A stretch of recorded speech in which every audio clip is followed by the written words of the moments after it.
Testing, 1, 2, 3.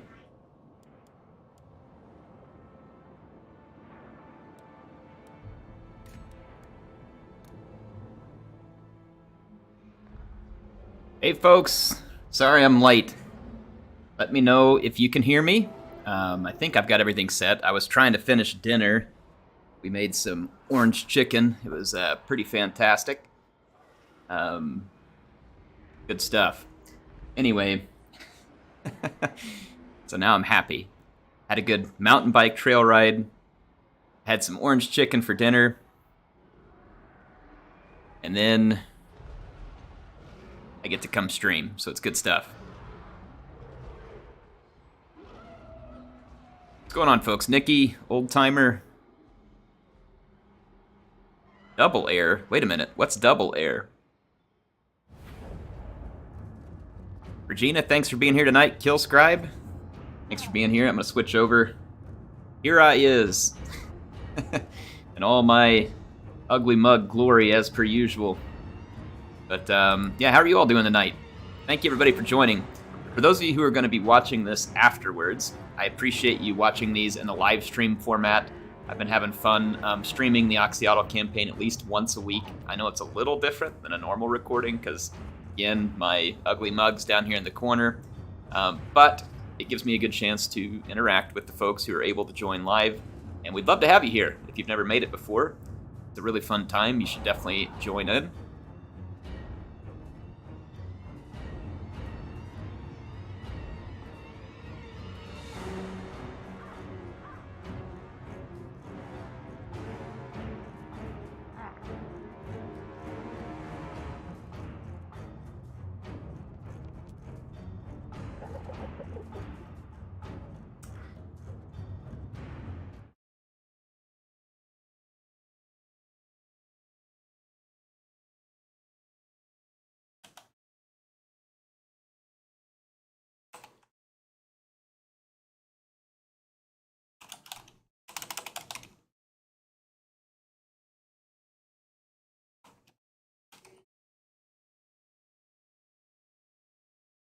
Okay. It appears there was a big lag spike. And I think it is over now. So, yeah, it was actually, that was my internet. That was not you all having, well, I mean, you could have been having issues, but that was not yours. It was mine. My bit rates dropped low there for a minute. Hopefully we don't experience that a lot tonight. We very well could. But hopefully not. My internet has been on a decent streak, knock on wood, which I do have right here. So yeah. Anyway, so if you all can, everything good again now? Nothing's lagging? I don't think it is, based on what I'm seeing. I think we're all set again. Anyway, we got to fight Queek, and I'm looking forward to it personally. Oxyotl needs some good assassinating. I'm going to go ahead and get started here. It looks like everything should be stabilized on my end. Okay, good. Well, it means it was a temporary hit, which is a good thing. Sometimes with Cox, temporary might mean weeks until I file another Better Business Bureau report against them, and it once again is magically fixed. It's a very interesting cycle. So thank you all for joining me tonight. Sorry for the bit of technical difficulty there. That does happen when you're live. And of course, if you're watching this afterwards, Air takes no qualms with you pulling that YouTube slider around if you get to a minute where it was laggy or something seems off. I do not blame you. I would do the same thing. All right? So here we go. Let's get our murdering skinks ready to go. It's not like we're a first world country or anything. Well, that just kind of depends when it comes to internet. It's very specific based on where you live. It can be extremely good, some of the best in the world, I would imagine, and it can be quite crappy. And I would say some of the worst in the world, but I highly doubt that. I imagine there's places in this world that have some truly gosh-awful internet. I certainly know that mine is not amongst the worst. In fact, my download speed is always really excellent. What are you doing, bud? Time to say goodnight? You gotta come over farther, over here. Or I don't know, yeah, come to that side. Come around the other side. See if we can get you on the camera. You have to come farther. There you go. Look up at the camera right here. Now say hi. Hi. Not ready to go to bed? Almost.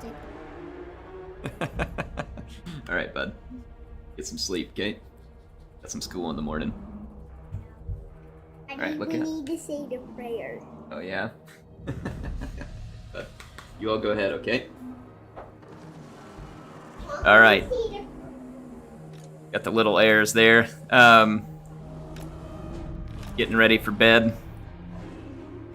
And I tell you all what. Having kids is great. A lot of work. But it's worth it. Did y'all like heir, the second little heir there? Alright, let's get started. Let's move up into range. Start the solar bombardment. Yeah, having little boys is the best. Oh, not that I had anything against having girls, but for whatever reason in my family, there's usually not a lot of girls born. So, I only had one sister, and I have 3 brothers. And, I would have potentially had more kids, but, I got started later than I had expected, and I don't really want to be 70 whenever my kids are getting out of high school. Alright. Summon some, feral cold ones, and I'm going to do so. Oh man, yeah, look at that. Those rattling guns getting a little bit of a solar flare. Get that crap off my Saurian.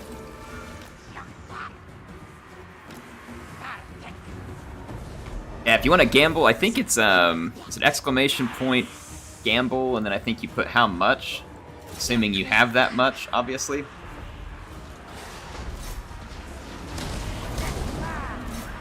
Alright, Queek's gonna get an unpleasant visit.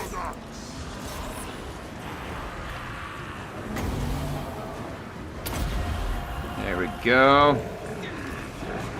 I kind of fall back out of here. Actually, I could have Oxyotl probably go after this assassin.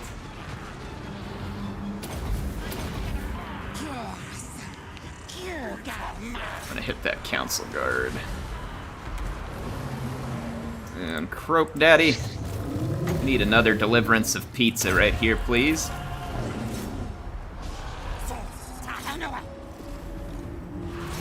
Send the Saurian out after some guns. Do some sniping there. Oh yeah, the assassin's going toe-to-toe with Oxyotl. Oxyotl's not fantastic in melee, but he'll get the job done. There we go. Alright.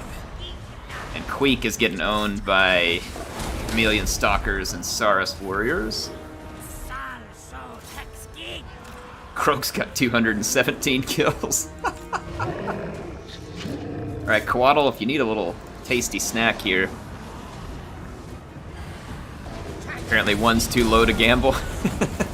Well, usually when I gamble, I lose. Nikki's the one that's always beating the house, so you'll have to ask her how it's done. Oh, I forgot I had this Comet of Kazandora. We didn't even get to use it. You get salt time by watching Air Live and by gambling. Yep, you get salt. I don't remember all the things. I want to say subscribing gets you some salt. Obviously, super chats get some salt. Watching gets salt. So, just participate and watch the salt start to fill your coffers and fill your heart and soul until you become a crusty, old, angry man like me.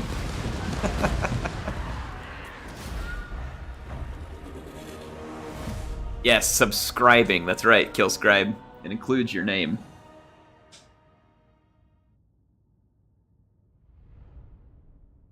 Oh, had to get a nice drink of Poison Frog. Really excellent. You know, get you in the mood for your Oxyotl campaigns. Get the poison flowing through the veins.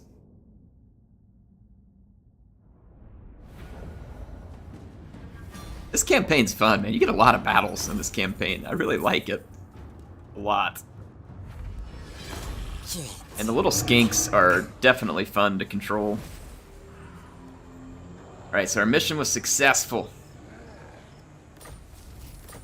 These sanctums available. Alright, we're gonna have sanctums coming out our ears. Normal difficulty. What are we waiting on? I think we're just waiting. So the Vortex Victory, which is what I want to finish. This one I want to finish the Vortex Victory. With Thoric, I'm gonna go for the Domination Victory. But on this one, I want to finish the Vortex Victory so I can start my Rome 2 campaign. I still continuously get questions from people, where's the Rome 2 campaign? I know not everybody watches every video where I talk about this, so I'll say it again. I'm trying to finish some of my content before I start a new campaign. YouTube doesn't like that, and they in fact punish me for doing that, because when people watch less of episode 20 than they do episode 1, YouTube considers that a failure, and they're not going to spend their time or resources recommending those videos to even your subscribers. And so I go through these ups and downs. Like when I start new series, I get a whole bunch more views, or when new content comes out, I get a whole bunch more views, and YouTube's like, oh, hey, look, he makes us money again, and then they start giving me views. And then as soon as it starts to cut off, they're just like, cut off his views. And the only way that I can avoid that is by making clickbait videos in between, basically. And even if I make the clickbait videos, I would have to start deleting these campaign videos, because as long as they're on your channel, YouTube punishes you for having them there. So they punish you for having videos that performed poorly, and so you'll actually notice that there are some content creators out there, because they make a living on this and they're really worried about it, you'll see them actually deleting content off their channel, because that's the way YouTube works. Now, don't ask me why it works that way. It's stupid and punishes creators for being consistent and providing finished content that people can binge watch. And you would think binge watching is a good thing for a platform that makes ad revenue, right? But apparently they disagree. Yeah, I'll never claim to understand what goes on in the minds of the people at YouTube. Yeah, exactly, Regina. That's exactly what I would do if I was really worried about the algorithm and just boosting views to the channel. I would literally quit every campaign after 5 episodes. And some people probably wouldn't mind that, They feel like a lot of the fun gets done. Or I would basically have to play an entire campaign and then just cut out the highlights and make it in like a few episodes. That's a ton of work, though. So, yeah, I don't know.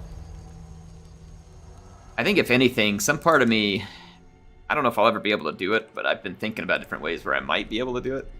Some part of me just wants to start streaming on Twitch, and then just like, I wouldn't be able to pay him much to start with, but I would hire someone to work with me and take all my raw footage from Twitch and cut like highlight reels to put over onto YouTube, and then I would occasionally just, make multiplayer content still for YouTube, right? Like battles, because those are pretty easy. But I've thought about maybe just starting to stream all of my long-form gameplay on Twitch, because it's easier to monetize long-form gameplay on Twitch. And then you just upload the highlights over to YouTube. So, I don't know. That's an idea that I've been floating. I haven't started it yet. And I'd have to find someone who's willing to work with me and not be worried about money and doing a lot of editing.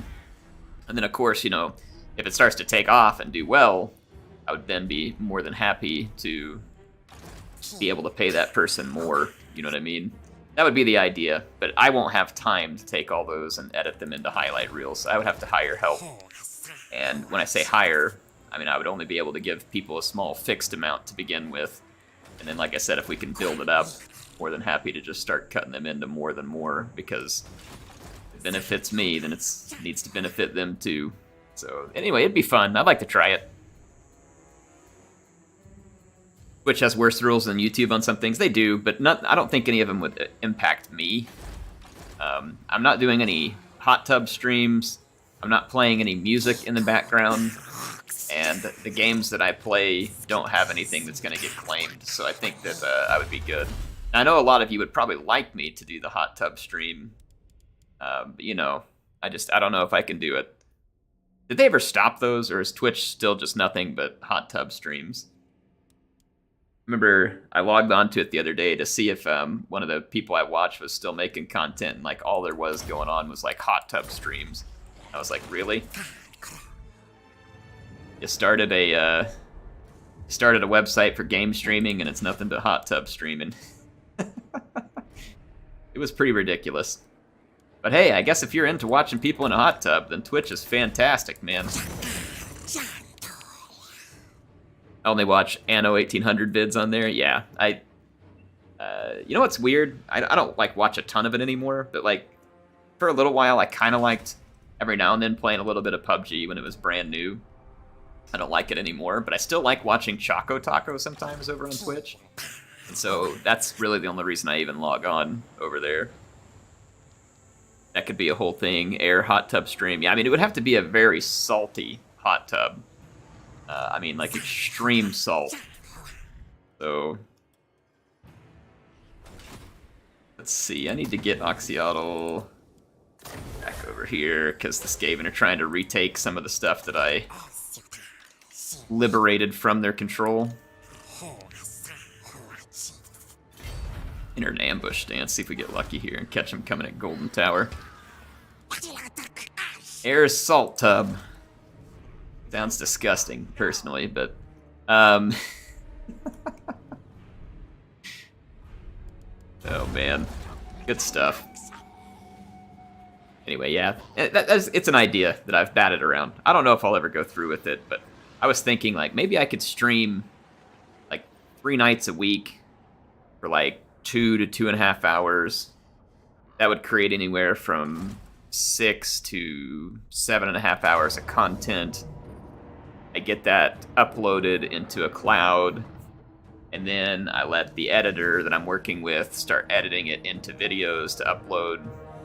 And, you know, anyway, so I don't know.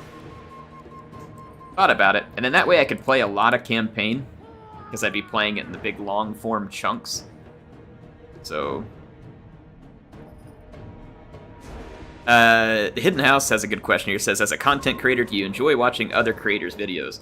I do. It has to be a certain kind. I'm trying to think. Like, it depends. Like, so I actually don't. I do watch game videos. I don't watch a ton of Total War videos right now, just because I'm not trying to stay like up to date in a multiplayer sense. Like, if I were, for instance, trying to be more involved in the multiplayer scene, I would be watching probably Turin's videos all the time, right? And by watching it, it would keep me up to speed with, like, what's the current meta, what's hot, what's working for people, you know, that kind of stuff. And there were times when I was doing stuff like that. So where I would be watching his videos or other people's videos, like watching a whole bunch of it because I was trying to keep up so that whenever I would go play a lot of ladder battles and stuff, I would kind of have an idea of what to do. But yeah, so there are other content creators I enjoy watching, but I would say that most of what I watch on YouTube right now is probably like, I've been having to watch a ton of painting tutorials on Warhammer minis because I've been painting my Star Drake and other stuff, so I've been focused a lot on trying to make sure I'm painting right. And that's been a lot of fun. Another one of my favorite channels actually is called Kayak Catfish. It's a guy named Justin from Tennessee, and he literally goes out in his kayak and catches big old blue cats and stuff, and I love that because I love kayak fishing. I've been watching a lot of fishing, actually. I watch another guy called Fishaholic. I think he works as a guide up in the Northeast somewhere, doing guided fishing out on the ocean.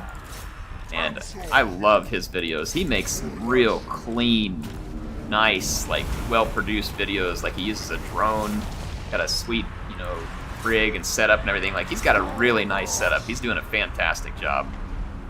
So I love his videos. I'm trying to think what else I'm into right now. Oh, I love watching TechTube. So like they're a smaller channel, but I really like watching Red Gaming Tech and Moore's Law is Dead to keep myself up with like what's going on from a tech thing, because I like, you know, computer tech and stuff like that. Oh, I didn't mean to cast that because I need more magic for Croak. So yeah, that's probably what I watch mostly. Like Hardware Unboxed is another one of the tech channels that I really like. You'll approve of that, Regina. Hardware Unboxed is an Aussie channel. I love those Aussies. They make some great content too. Oh my gosh, we are owning these guys so hard, and I absolutely love it. Titanfall would be great. I love that game so much. Well, I'm going to be playing more Halo when Infinite releases. I've got to finish playing Halo with you all, so I need to get over onto the Discord and finish Halo Reach so that I can start playing Halo CE, and like I need to try and finish playing through the Halo games prior to the release of Infinite. That would be my goal. I heard a lot of people say they like Titanfall. Wasn't it Apex Legends that had a lot of its movement and kind of concepts pulled from Titanfall? I can't remember, but I want to say it was. And I really liked the movement and shooting and stuff in Apex Legends. I was terrible at the game, but it did have some really like clean movement and mechanics. I don't know if it still does. It's obviously pretty old now, and I doubt that it's all the rage. People move on pretty quickly, except for Fortnite. People never stop playing it. I think it's going to be here in like 2050. People will still be playing League of Legends and Fortnite. Oh, we used the Comet. We got some big-time Comet kills.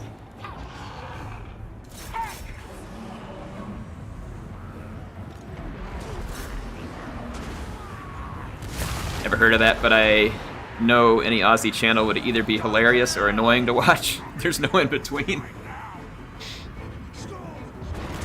I'll tell you another fun Aussie channel. Be warned, though, and I don't watch it a lot because it's not real family friendly. But the Critical Drinker, again, language warning if it's something that you aren't looking for. But the Critical Drinker is an Aussie who does like film reviews. Oh my gosh, man, his stuff cracks me up.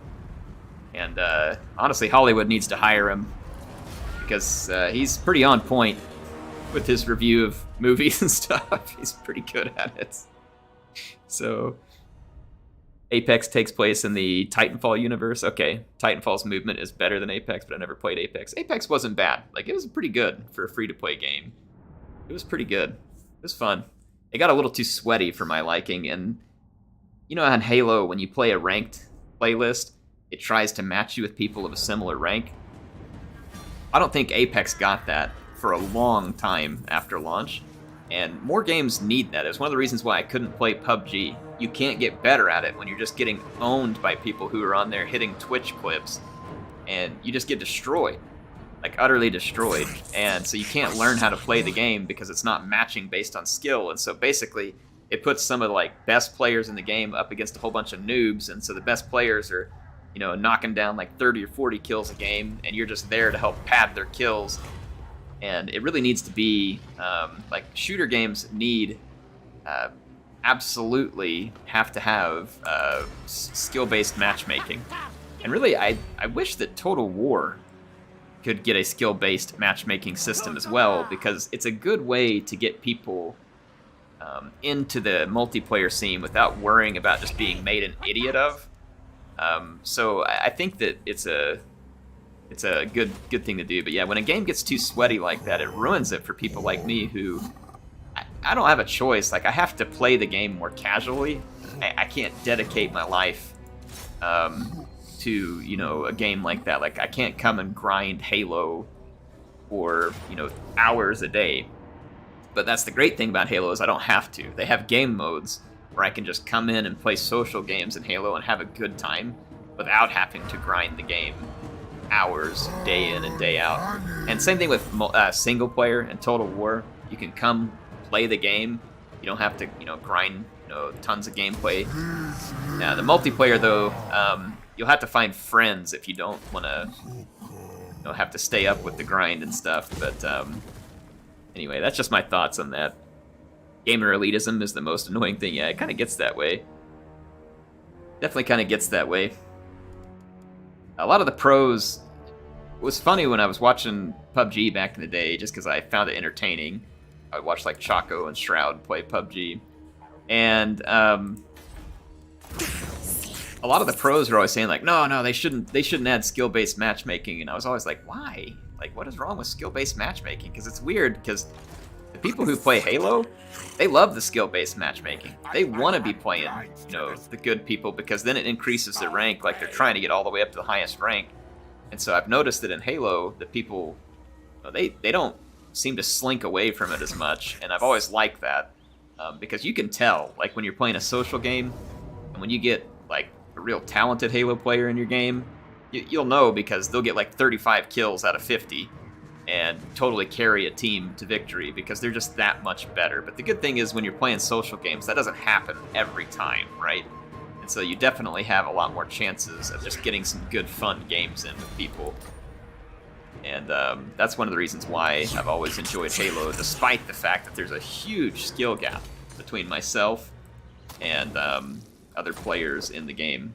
There is a very large skill gap, but they've done a good job, I think, helping it be playable. Anyway, good stuff. But yeah, I'm definitely looking forward to Infinite. Warhammer 3, oh my gosh, I need it. I gots to have it. Needs it. Alright, Hypnotoad, I'm gonna give him a little more. I'm super excited for Warhammer 3. Getting to play as Kislev was really awesome. I really liked the survival battle. I hope they can incorporate, you know, it was going to be incorporated with campaign. I'm excited to see, because it was just a big fun battle, and I really hope that they've done some rework on sieges, and I'm optimistic that maybe they have, because they've also put in that game mode, like the survival battle, so I'm optimistic that they have. I don't know whether it will happen, but I sure hope so. Sure hope so. Because that kind of stuff just keeps the game fresh and makes it more fun.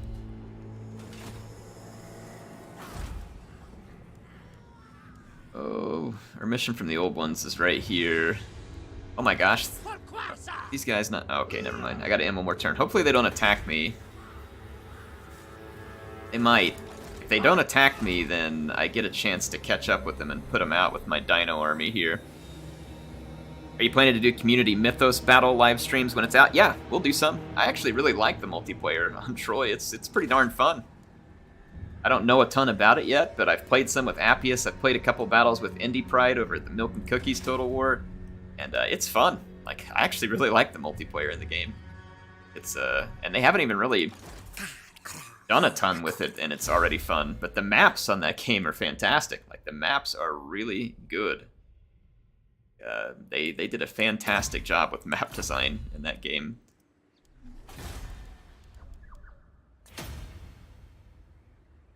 Corn looks awesome. Yeah, John, I think a lot of people are going to be excited for Corn. Brian's asking whether I got army composition. I'm not going to change Oxyotl's army at this point in the campaign, Ryan. You do have a good army composition. It would definitely work good. Yeah, I'm not going to change Oxyotl's composition at this point. Too busy chasing these stacks around. But what Ryan thinks is a good army for Oxyotl is 4 Blessed Chameleon Skinks, which I should have. I've never taken the time to swap them over, but that's definitely correct. They're a little bit stronger, and I should try and have them in there. 5 Chameleon Stalkers, that's where I kind of diverge a little bit. They're thematic, and if I was looking to play thematically, on a campaign where I didn't turn the battle difficulty up above normal, I would definitely stick to the Chameleon Stalkers, but Chameleon Stalkers are extremely squishy. And I'm playing on the very hard battle difficulty, and it's already kind of a mess sometimes when you get into infantry slogs with an enemy, and it would get really messy. And then he says, 2 Trogs. I definitely agree with the 2 Troglodons. They can melt just about anything. 2 Geltbombs Terror. I'm guessing that's one of the Regimented Renown. 2 Quaddles, 2 Bastillodon Solar Engines. Yeah, you want the range with the Solar Engines. 2 Croxies. I think if they're the Blessed Croxies, that might be pretty good. I'm not a big... I mean, the regular Croxies I think are pretty good early game. By late game, I kind of like the Blessed Croc scores a little better. They seem to dish out a little more damage. What do you all think? Do it, Zek. I know they don't have a specific anti-infantry function, but they're, we'll see. Oh, speaking of, Total War told us it was going to be a couple of months until we got any more news on Warhammer 3, and I don't know how long ago that was, but I'm guessing September, based on what they said, so we're not too far out, probably, from some more news on Warhammer 3, hopefully. Check out how many turns I got. I got 3 more turns to go bushwhack that army.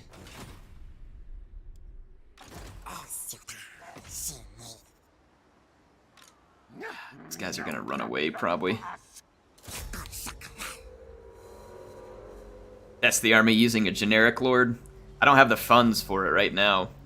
Right now I'm actually getting a reduction of my upkeep cost by a lot, and that's the only thing keeping me from being in the negative, so I don't really have the funds for it at the moment. Let's see, do I have enough? Yes, we do. We got enough movement points, we can make it. Ambush now.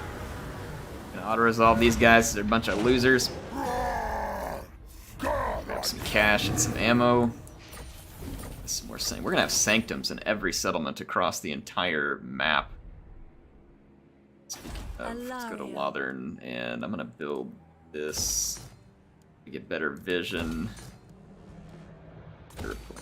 So this will kind of give me good eyes and ears all throughout Lothern, or Ulthuan, I should say.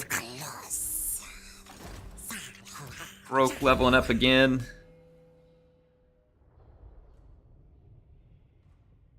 The Great Wall will be epic. Are we thinking there's going to be Great Wall in there for Cathay? Oh man, Cathay is going to be fun too. And outside of Warhammer 3 in the game, I'm really excited to see what Games Workshop does with this old world kind of revival that they're doing. I want to see what miniatures come out, what they make of it. I would love to get like a Kislev army and paint it, or Grand Cathay, or just anything that they bring out. A lot of the assets from the old world, I say a lot of them, not all of them by a long shot, but there's a decent number of them that can still be found in the cities of Sigmar, in the Age of Sigmar. So like, for instance, Phoenix Guard, Sisters of Avalorn, Empire stuff, oh, you name it. Dark Druki have a lot of units in there. So there's a bunch of stuff. They have, what are they attacking? Tor Serpendur? Yeah. Not much I can do about that. Skaven are really upset about how bad I've pushed them around down here. As soon as I warp Oxyotl back, they won't be feeling so tough. You think it's weird that the Empire forts are built on in the sides that they should be facing outside? I'm not sure I understand that, Ryan. And then Rob says, I wonder if we'll get Nippon at Warhammer 3. I hope so. I mean, Grand Cathay, they basically had to work with Games Workshop to create it, so never know. I would love to see Araby, Nippon, basically any faction come in. Thanks for joining us tonight, Alex. Yeah, I would love to have any faction we can get. I'm going to...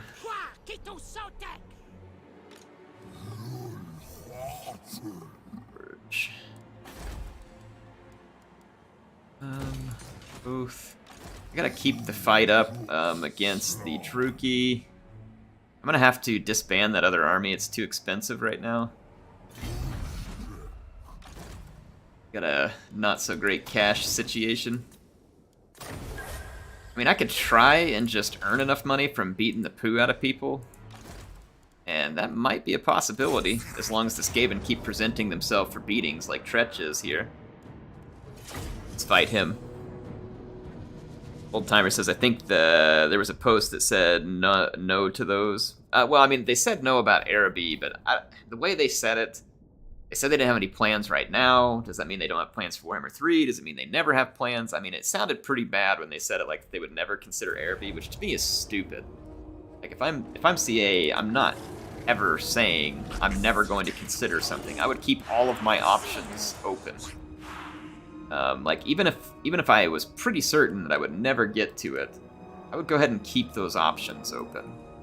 And the reason I say that is because why would you just like up and tell people, oh no, we're never gonna do that. Like, how do you know you're never gonna do it? What if it all of a sudden becomes like a really good sales idea? Like you're gonna make a bunch of money by making it. You're like, hey, remember that thing we said we'd never do? Yeah, we're gonna do it. And then you just look stupid. You know, so if I were CA, I would have never allowed someone to respond that way, because I would want to keep all my options on the table. I wouldn't want some statement to end up making us look dumb later on if we changed our mind or something like that. I have no idea. It's not something I would have done, but they did. So I hope that they don't make decisions like that. Like, oh, we'll never do that. Why make that decision right now? Just wait, see what happens. What if you get a game that's like selling like hotcakes, and you need to make more content? We'll never make. Well, now we'll make it, and then you just kind of look kind of stupid, money grubby. You know what I mean? Like, you just don't say anything. All you'd have to answer is, we can't share any plans that we have for future factions. That's all they would have had to say.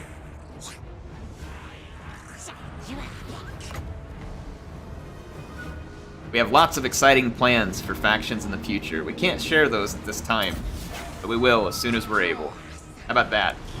That sounds like a better answer.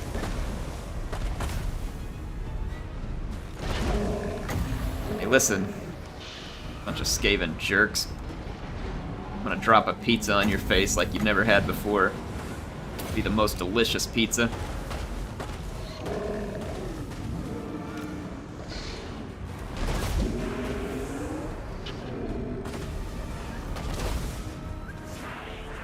Alright, so I've got some of their catapults busy. Alright. Never say never. There's plenty of factions I would love to play, including the Celtic faction that occupies Warhammer's version of Britain. Yeah, exactly. Like, never say never. When you're done developing the game, like done, and you're no longer going to spend any money on it, well, guess what? Now you know what you're not going to make. Once you pull the plug, now you know what you're not going to make.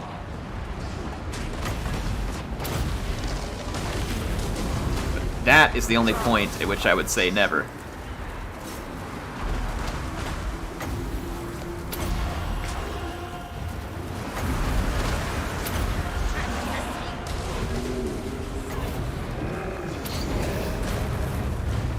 Oh, it's about to get real over here. So that croak just delivered a pizza, and here comes a comet. Woo! Love it. Oh my goodness, Croak is a force from beyond this world. He is awesome. Hope Albion comes. Yeah, I mean, anything that they can add, and they have the money and the interest, meaning people would buy it, I hope they do add.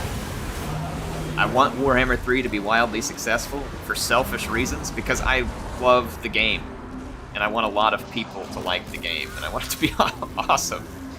CAA makes money, then great, good for them, because that means I'm going to get more Total War games down the road. Yeah, for selfish reasons, obviously I want the game to be great, because I want the game. And I want it to have all the stuff in it.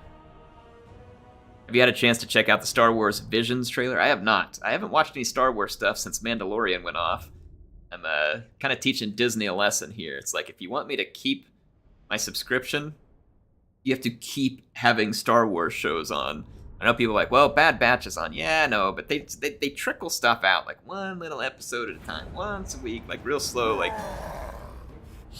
what I'm going to do is I'm just going to wait until some content gets built up, or like Mando Season 3, or like the show about Ahsoka or something comes out, and then I'll resub. But I'm gonna make them like realize that, hey, you can have my money once you're putting enough content up here to keep my interest. But yeah, Mandalorian was really good. I have high hopes for other Star Wars shows coming up, even though the Disney sequel movies were absolute like garbage out of a hot dumpster. I have really high hopes because Mando, to me, Mando started off like, it was pretty good, right? This isn't bad. It's not blowing my mind, but it's pretty good. And then Like, by the time Season 2 ended, I'm like, okay, yep, this is good. This is good. And it went out really well. It's like, okay, so now we're talking. You know, now we got a real show on our hands. So, like I said, I'm gonna give them the benefit of the doubt for now because they did a good job on that one. I'm sure Bad Batch is probably pretty good. I always liked Clone Wars and stuff like that. I just haven't watched Bad Batch yet because, like I said, I'm not subbed to them right now. I would take the bait for anything related to the Old Republic era. I'm a simple man. Yeah, that would be cool. They're gonna have this High Republic era stuff. We'll see. Like I said, I'll give that one a chance whenever they make it. Always give what they make a chance. Gonna see whether or not it's good. And even when people are reviewing it and telling you what they think it is, I usually like to just watch it myself and see what I think. And so I'm definitely gonna give them a chance. The only thing that I never gave a chance to was The Rise of Skywalker. Is that the name of the final movie? Yeah, something like that. Anyway, I didn't ever even go watch it because the movie before it was just so gosh awful bad. Like, it was terrible. Last Jedi. So when you do that bad, I don't give you another chance. But like I said, with Mandalorian, I think they really turned the corner and did a good job with that show. Probably because Dave Filoni was the one making it, and he did Clone Wars, and Clone Wars was excellent. So I wish they would have had Dave Filoni direct the sequel movies. Been great. Jon Favreau and Dave Filoni, they seem like the ones, man. If I'm Disney, I'm giving all my Star Wars stuff to them. Yeah, Rogue One was pretty good. I liked Rogue One, Ricky. I thought that was a good movie. Didn't, like, blow my mind, but it was good. And I read the book for Rogue One, and the book was even better than the movie, honestly. Like, it's a pretty cool story. They give you a lot more context in the book behind, what's the director, Krennic, and I forget the name of the scientist at the moment. The girl's dad, but yeah, they give you a little more background between them. It's actually pretty interesting.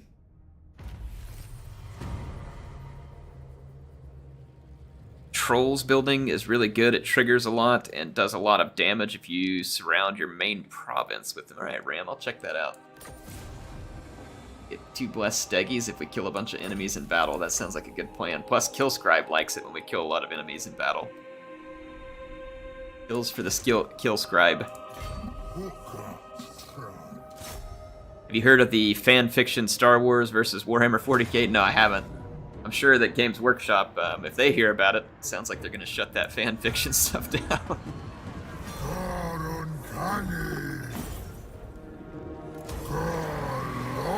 I keep waffling on whether I should read some Warhammer books. Some part of me would, I think, kind of like to read it, but some people tell me that the books aren't written very well. Is that true?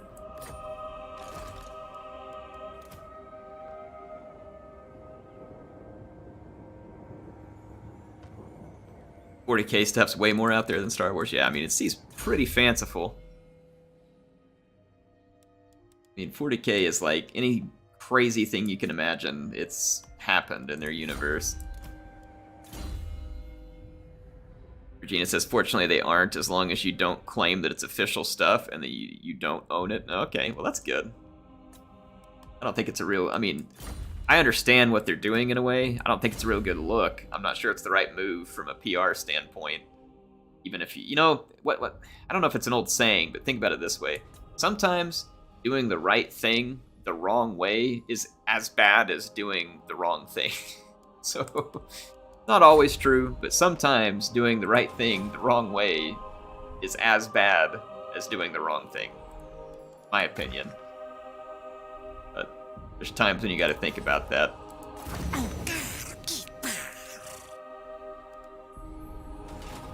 Alright.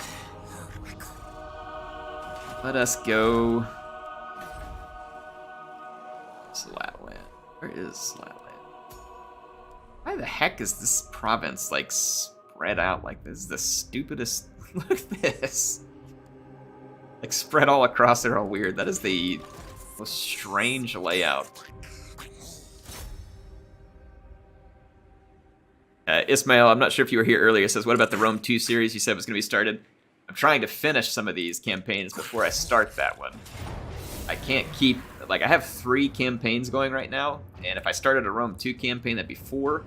I also want a Troy Mythos campaign. If I start that, it's going to be 5. Like, I can't keep 5 campaigns running simultaneously, so I'm trying to clear out some content and then make room for the Rome 2. The books are alright if you like reading Space Marine power fantasy. I don't know. I'd be more interested in the books, like, if it was something that was, like, big, you know, fleet battles in space. I don't think I'd be super interested much else from the Warhammer 40k universe.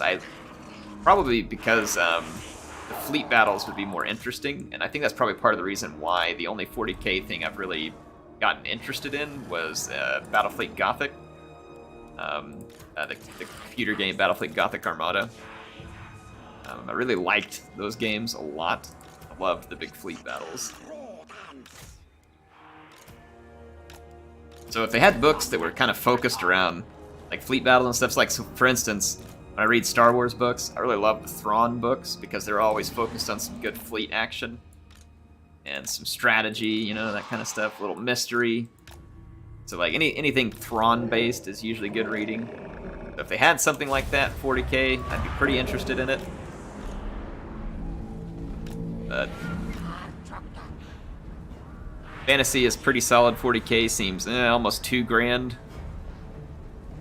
Never started to read Warhammer except the first Gotrek and Felix novels, but every time I ask for 40k, people say go to Dan Abnett's. Yeah, that's what I'd be curious to find out, is kind of who's some of the best authors within Warhammer. I like reading, but I have to be pretty dang interested in the universe of a fiction book to read it. So like, I can give some examples. Lord of the Rings was easy for me to read. It's an excellent book because I was very interested in the universe that it exists. Harry Potter was very easy to read because it was interesting. Star Wars novels are easy for me to read because I'm interested in it. Halo novels are easy for me to read because I'm very interested in it. But it has to be something where I'm familiar and interested in it to really kind of get my attention. And 40k seems like it could be interesting, but I would need, I would need to know for sure it's gonna be worth my time to read.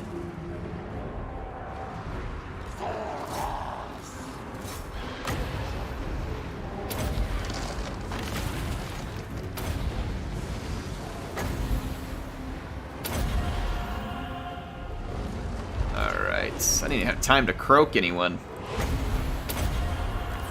Can't let that happen. Witcher books, nah, see, I was never interested in the Witcher game, even though I know a lot of people loved it and had very high praise for it. I'm sure it was good, but it wasn't something for me, so... But I can see why people, get into it if it was a game they were into, because I'm the same way, right? When there is a game I get into, anything usually to do with that lore, I'm pretty excited about.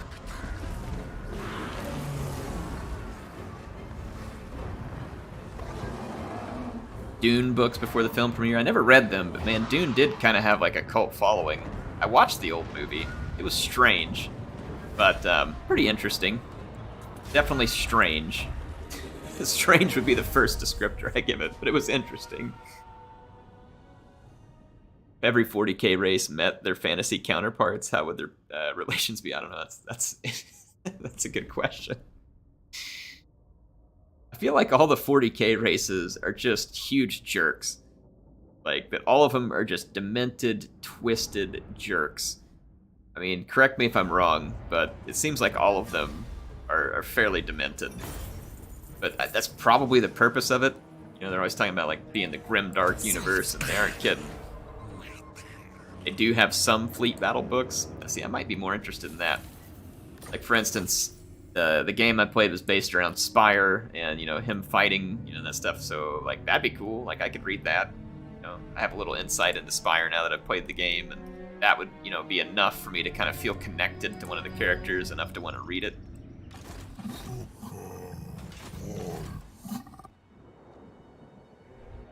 None of them like each other. Yeah, that's kind of the way I read it. It's like a pretty rough universe. But I think that's the intention of Games Workshop. It's a feature, not a bug.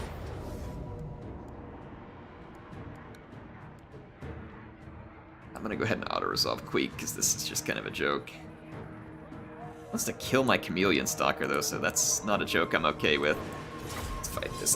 Fighting Skaven in a siege is one of my least favorite things to do, period.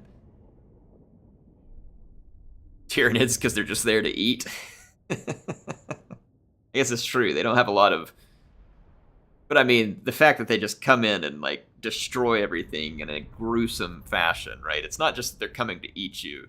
They want you to, like, die in pain and suffering and terror in the process. Tyranid's counterpart is Skaven. That's kind of what I figured. I have to admit, though, like, don't get me wrong, like, 40k is cool. Like, it's not like some kind of big problem or something, but I think 40k would have been cooler if every faction was definitely based off of a fantasy faction. And that's obviously the case with, like, Eldar, Drukhari, you know, Imperium, Orcs, stuff like that. Necrons, to me, kind of seem like they're based off the Tomb King, so maybe you can include them. But you know, it would be cool if, like, all of them were literally based exactly on the on a fantasy faction. But you know, they don't have to do that. It's still pretty cool, nonetheless.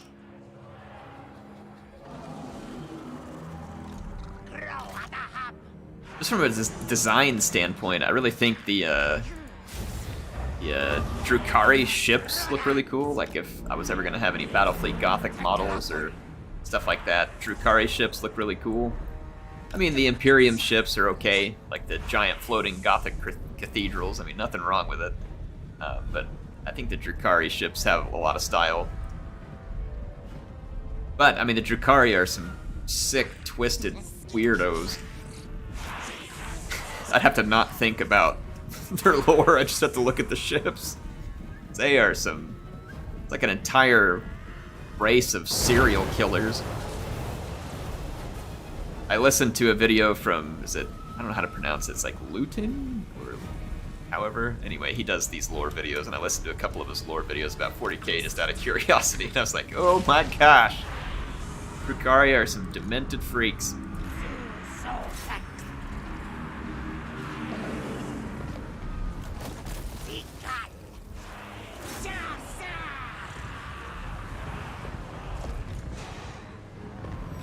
Let's make sure you get away from there, just in case we don't want to get warp bombed. Dark Eldar, Dark Elves, yep. Yeah, they definitely, like, it was easy to tell that most of the factions in 40k came from a fantasy counterpart. And I thought that was neat. Because then if people had, you know, like a favorite or something, they could just carry it over. Don't move. Just sit still. Sit still. Take it. Horned one ain't saving you now.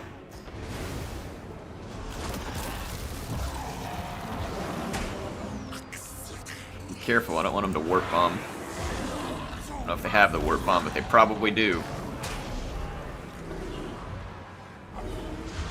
Howling the Dark Eldar Demented Freaks is barely touching this. I know. Like, it doesn't even do it justice, Regina. Like, Demented Freaks is almost like a compliment, considering what they really are.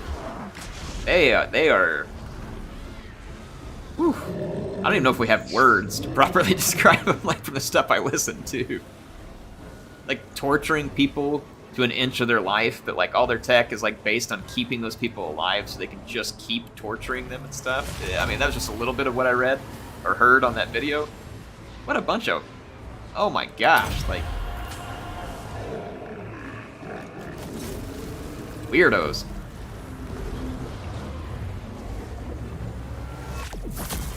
But you know, the Druki, to be fair, in fantasy, aren't really much different, are they? Pretty much the same story, isn't it? I mean, any Slaneshi followers, be pretty much all the same story. Croak's already got 323 kills. Oh, that's good stuff. Of course, they killed off the 40k dwarves with squats. Yeah, I know. Jerks. Bunch of dwarf haters. Is Tau Bretonia or Airby? Nah, Tau kind of seems just different to me. Aren't they like space communist? Like a bunch of tech or something? Dark Elves are all about S&M. Oh yeah, yeah, they're pretty disgusting. But if you don't think about it and just play the campaigns in Warhammer, good times. I'd have to do the same thing in 40k, right? Just not gonna think about it. Just gonna enjoy it. Just gonna enjoy some crossbows and forget about all the story behind it. Well, they must not have warp bombs. Seems like that unit might have been able to use it. Start blasting the gates open.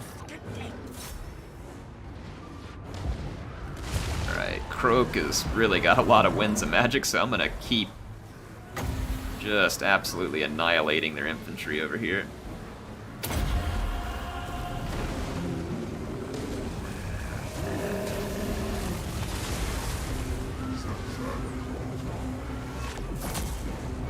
Woo! Croak is rolling and he's got 510 kills.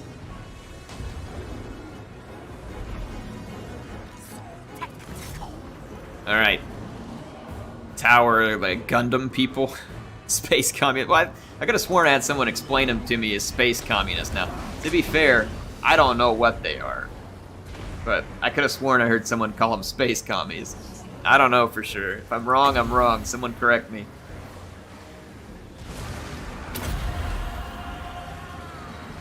I am gonna pick these people apart piece by piece.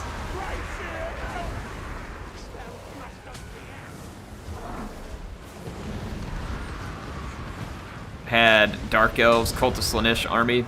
Hope I can use it when they bring back Old World. Yeah, that's... I want them to bring back some stuff. That'd be great. I don't know what all their plans are, but... Like I said, a lot of the models still exist and are playable in Age of Sigmar under Cities of Sigmar banners. So they, I mean, they still have, like, I've seen Dread Spears, Bleak Swords, Blackguard, Phoenix Guard. I mean, I've seen a bunch of stuff.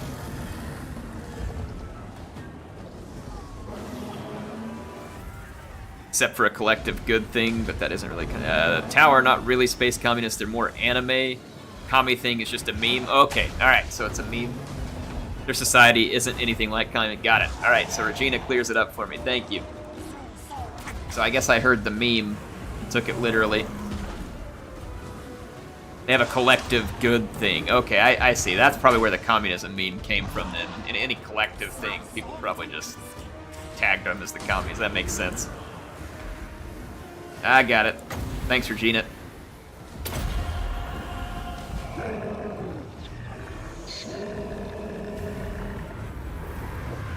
Right, here we go. Woo! That just doesn't get old. Not when it's rats that you're bombarding. It's 629 kills with Croak. Oh man, it's war crimes.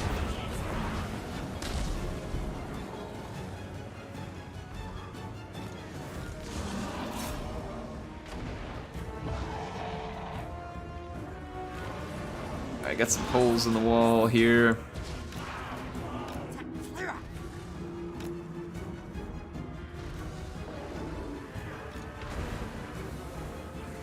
At some point, it's possible I'll get more into 40k. At the moment, I just don't have the desire because I'm just now getting into like Warhammer Fantasy stuff, like when it comes to, you know, miniature building and stuff like that. But I've got a lot of stuff to work on.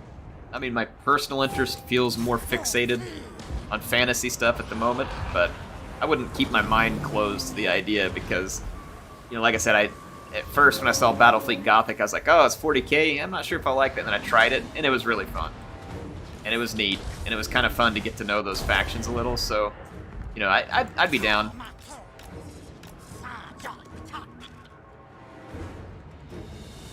What's going on, Flaming Heron? Thanks for being here tonight. I mean, the rats can drop warp bombs left and right. I want to be able to annihilate them back, too. Exactly. Like, I mean, it feels great giving them a dose of their own explosive medicine.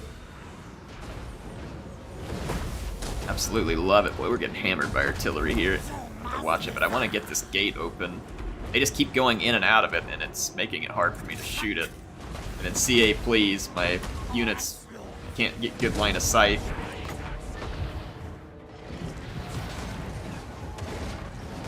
What a bunch of idiots. They didn't leave any troops back here.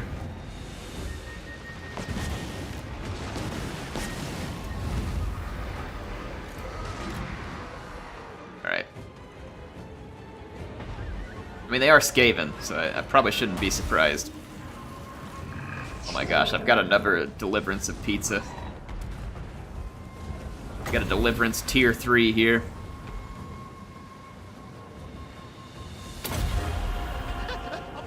Oh, come on, come on. Stay there, stay there, stay there, stay there. Sit still. Smile. You're on pizza cam.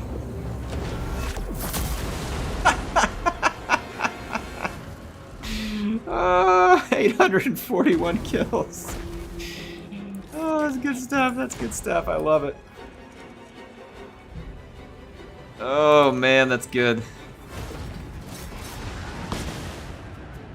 I love pizza cam. Alright, let's bring our troops up.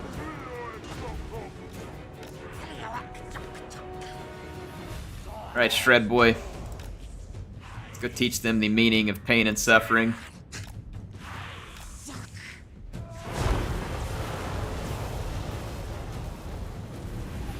Wish Games Workshop would reboot their fantasy naval game. What was that one called? Was it Dreadfleet? I wish that CA would have had the IP for Dreadfleet, if that's what it was called, because it would have been really neat to have naval battles in the game. However, their credit, well, that's a lot of work. Like, that's a lot of extra animations, a lot of art, a lot of mechanics. Like, that's a lot of work. But, I mean, I don't know how feasible it would have been for him to bring it in, but man, it would have been cool. Like, it would have been real cool.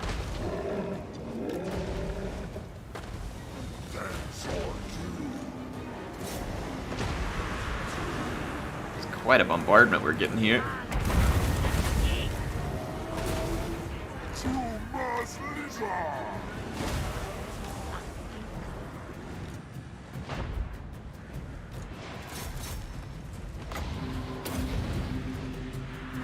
How did Manfred get the spot of guarding Gelt in the end time? I have no idea. I don't really know the whole end time story. Look at this. We're going to get another Tier 3 explosion. And it is just chock full of Skaven.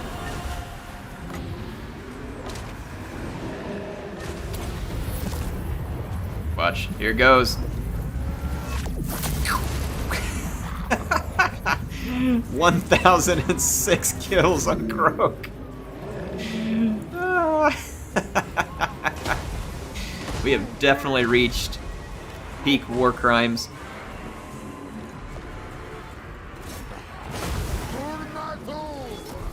Oh, that is brutal. And never have enough pizza. That is correct. Boy, we had a lot of Winds of Magic, too. We were swimming in Winds of Magic for this battle. Oh man, this feels good. Feels real good. Just feeding the Skaven.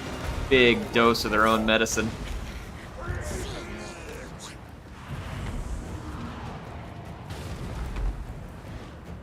Brian says, Tier 1 costs 5 and does the same thing. That is not true.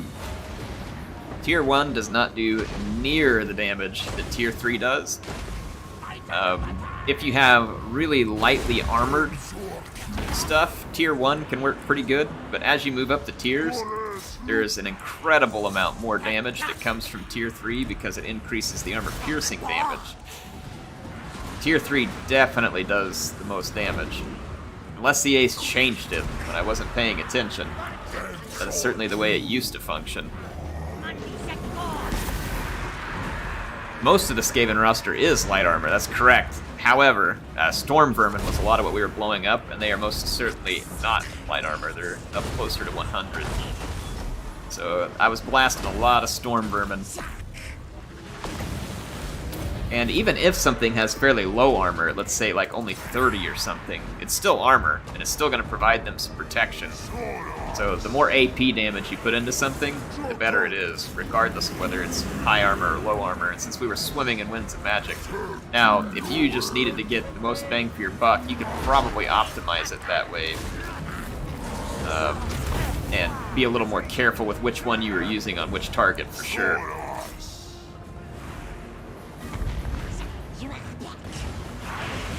Oh my gosh, man, I've had 3 Cold One summons on their artillery, and somehow it's still standing. There we go. Tier 3 has a bigger radius, yep, and there was a big blob Skaven that I wanted to hit with it. It does take a lot more Winds of Magic, but by the time you upgrade it, I think we were at 15, and then Croak also gets some major Winds of Magic. Pull because of the Greater Arcane Conduit. And I want to say we might have Greater Arcane Conduit on our Skink Oracle too, though I don't think those type of things stack if it's the same ability. I could be wrong. Does anybody know? I don't think Greater Arcane Conduit would stack. If anybody knows the answer to that, let me know.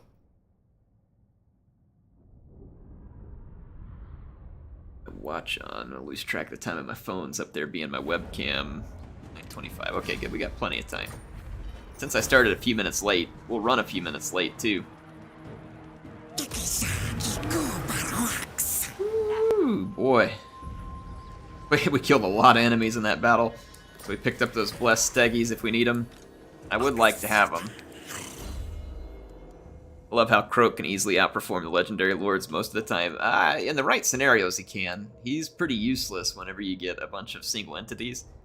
But against a faction like Skaven, who typically is going to be fielding a lot of infantry, he is very, very good. Like, Croak is extremely good against factions that are going to be fielding a lot of infantry. Now, Deliverance of Pizza would also be decent, I think, against cavalry, as long as it blobbed up properly. So I don't think you would have a whole lot of problem against cavalry either. It's just not going to do good against monsters, I don't think. Only abilities that affect units don't stack. Oh, interesting. Ariel versus Lord Croak versus Coitl. I love it, Ryan. We should do a video on that sometime. Like, which legendary hero is the best legendary hero? We should do that. Like, I'll rate them in order. What do you all think? Go ahead and give me some ideas here in the chat. Like, how would you all rate those legendary heroes? Croak, Ariel, Coitl. Like, who's tier 1, 2, and 3 there in your mind?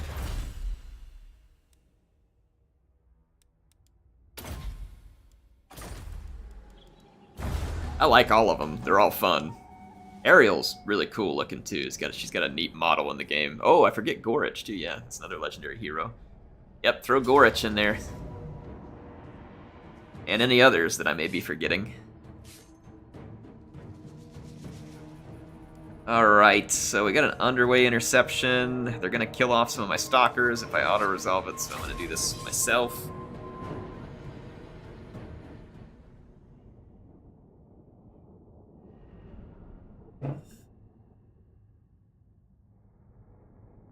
Gotrek and custom battle. And Gotrek is pretty tough. I don't know if I would rate him higher than Croak or Ariel, but I mean, he's pretty solid in the right fights. He's just slow, and there's no guarantee you're going to get him into the fight that he needs to be in. So that's my biggest problem with Gotrek. Just hard to get him into the fight you want him in. But outside of that, I mean, he is definitely very capable. Felix, to me, feels like probably the worst of all the legendary heroes. How would you all feel? Would you agree, disagree? I think Felix is probably the worst.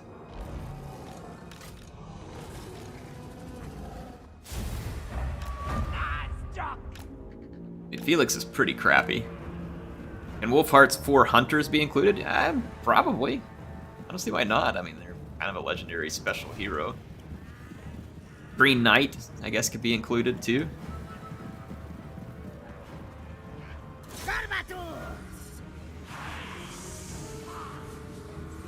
I mean, Krell is just a summon, so I don't know if it puts him in the same ballpark, but...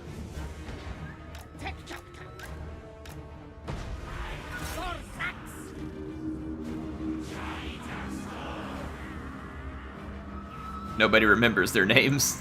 The Wolfheart ones, what is it? It's Kalara, Roderick. What's the dwarf? Engineer or something, right? What the heck's his name? I can't think of the dwarf right now, but it's Kalara, Roderick, and I can't remember the dwarf at the moment. And who's the other one? Because there was 4. Jorek is the dwarf. Yep, thanks.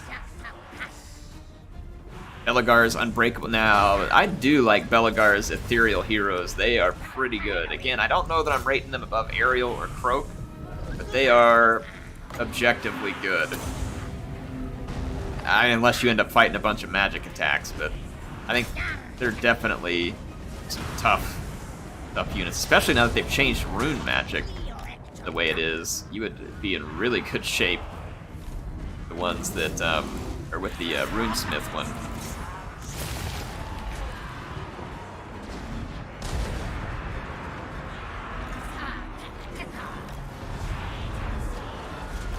Alright, let's see here. Hertwig Van Hal. Is he a witch hunter, right? Witch hunter is the one I couldn't think of. I haven't played a Wolfheart campaign in a long time. I actually really kind of liked it. It was fun.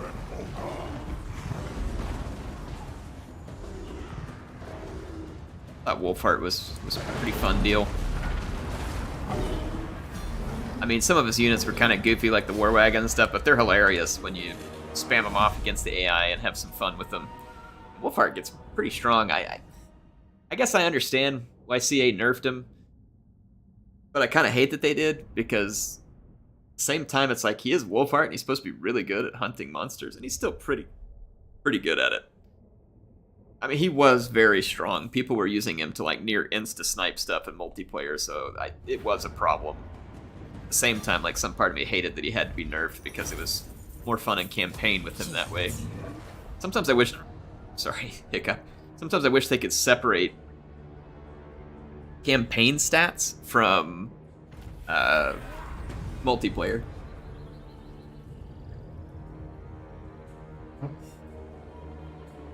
And I do think you do need some balancing in campaign, but I don't want them to ever be trying to balance campaign the way that you balance multiplayer, because that would just be stupid. Campaign can always be unbalanced because the player will always find a way to cheat the AI, basically, right? Because the AI is dumb. Like, so, I mean, it's pretty straightforward. I mean, there's always a way to game the AI. Can you play multiplayer with Marcus Wolfheart and find Tarok's player and send that battle with one of the popular YouTubers? That would be fun. Tarok's versus Wolfheart. I don't know if Wolfheart's got enough oomph to finish off Tarok's. He'd have to get pretty lucky. He'd need, well, I mean, if he had a bunch of huntsmen, used his nets properly, he could probably get some good damage done, I think, against the Beastmen. Autocorrect, yeah. They don't have to. All they need to do is give him multiplayer stats, but put skills and tech that give him back. Yeah, there you go, Regina. So that's an excellent point. Give them whatever multiplayer stats they need to, and then to your point, just give the stills and the tech tree. Yep, you're right. I totally agree. Just give it back to him and the skills and the tech tree.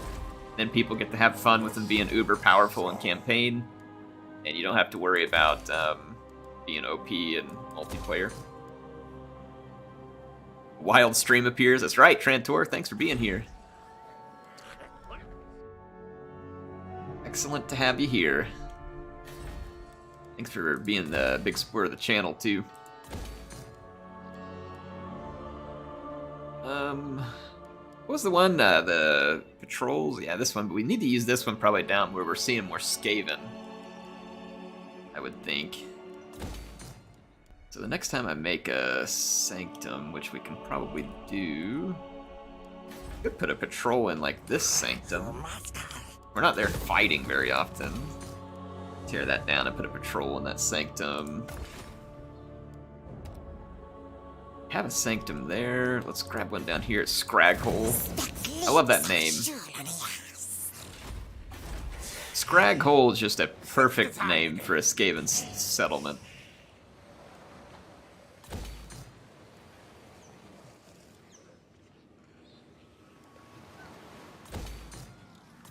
Okay, there we go. Temple Avenue of Gold. Boy, that sounds nice. I like gold. Need to optimize some of my buildings. Lightning strike won't make any difference. We'd lose a bunch of units. I'm gonna have to fight another Skaven siege, unfortunately, this time against Deathmaster Snitch. But I guess we know how these sieges are gonna go with Croaky around.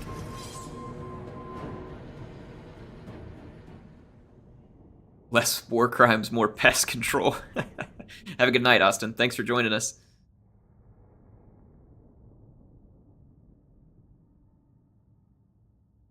Thank you again to everybody who's here tonight. Love it when you all join the streams. You make this a lot of fun for me, so thank you. Appreciate the great conversation we have going on in chat, and I've said it before, and I'll say it again at risk of making it become untrue. But people talk all the time about how toxic, like YouTube chat is and all this stuff. I love that you all are never toxic. I rarely have to, ban someone or time them out or something like it. It's very rare. So I really appreciate you all doing such a great job at that, because it makes it more fun for me. It also makes it great for anybody new who's trying to come in and join in. So I really appreciate that. I've told people before that I have the best audience on YouTube. That is absolutely true. Either that or you all just are kind and do good behavior when you're on my channel, and then you get it out on other channels, which that's fine too, Go ahead and toxify everybody else's channel as long as you're being nice to mine. Just kidding, of course.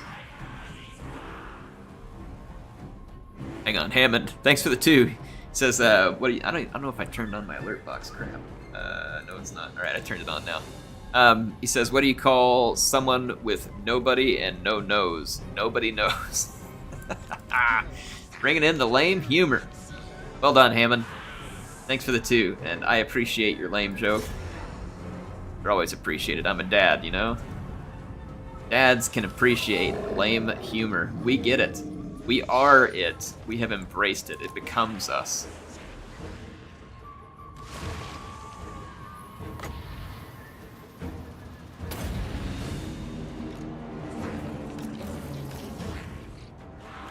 Thanks, Hammond. Appreciate the support. Hope you're having a good night. Hope you're enjoying the stream, too.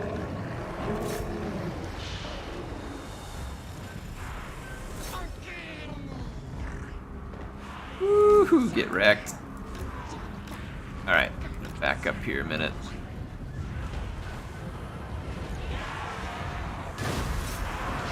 Alright, given the attack order, group 1, let's fall back a little here. Well, you don't do clickbaity videos and make sure everyone's welcome. Well, thanks, Flaming Heron. Appreciate that. I'm glad you all appreciate it.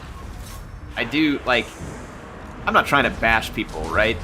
People on YouTube who make clickbaity videos, they do it because that's what you have to do to be successful on YouTube.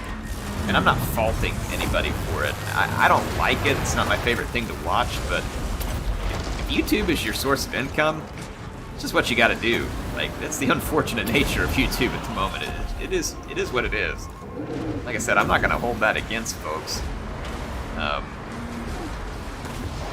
That's YouTube. I don't like it, but that's YouTube. And attacked by Warlock Engineers. There we go, we still got our spell off.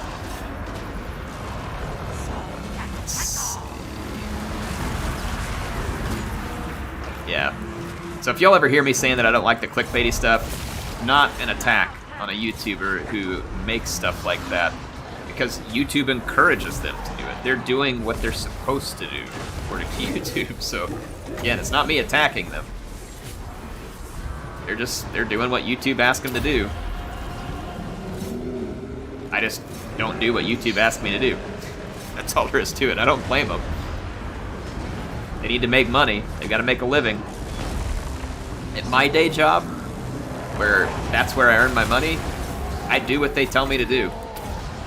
because it's my day job and it's my source of income, darn well I'm gonna make sure that my employer wants to keep me. And you know, YouTube is an income for people. And if YouTube were my income, I would be much more inclined to do what YouTube's trying to get me to do, regardless of whether I like it or agree with it.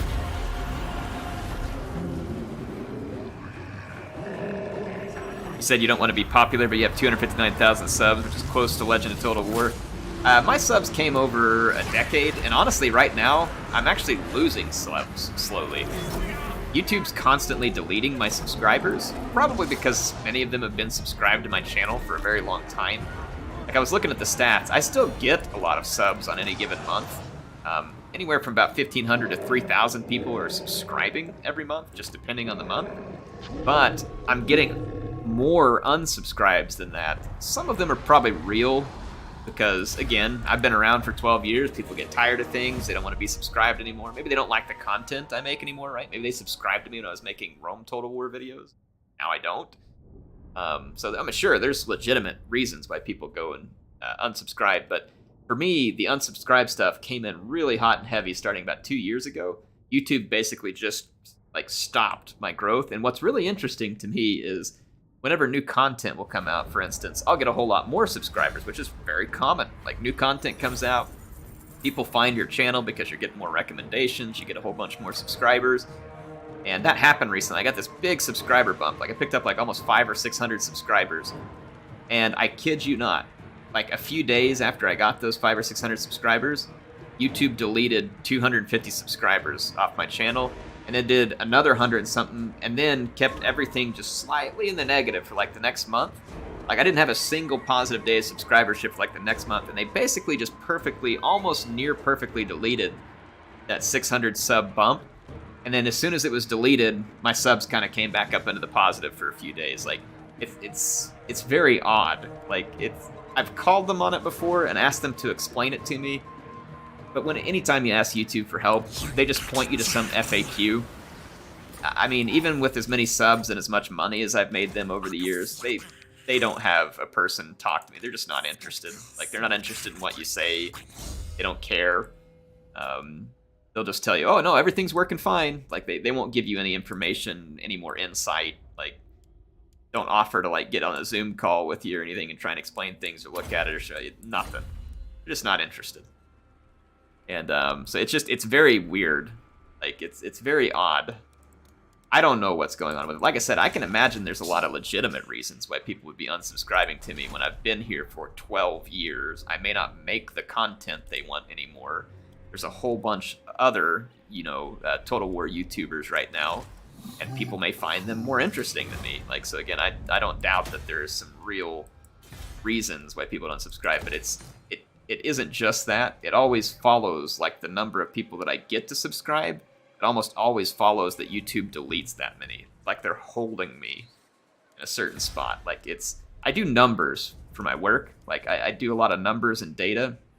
I know how to read data, and this data doesn't look organic. It looks very inorganic, like that it's being forced. So it's just very strange. There's never been behavior like this in the whole 12 years of my channel up until this last little bit. It's another reason why it doesn't look organic. Like, it's very strange. I don't know how to explain it. And I don't even know what to say. Is it YouTube doing it? I don't know. They won't give me any explanation. I go and look at the analytics, and it's very difficult to tell from the analytics because they just don't provide you enough detail.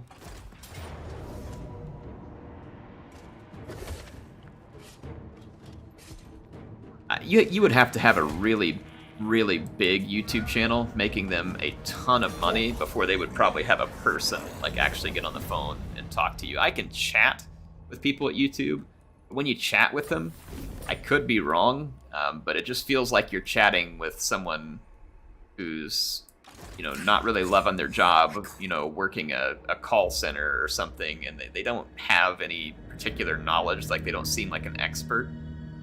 It takes a long time for them to chat back and forth with you, and they're not helpful. Like, they just give you a link to an FAQ, and then, is there anything else I can help you with? And I'm like, well, yeah, what I asked about, but it's clear that you're not going to, so yeah, that's always the way it goes.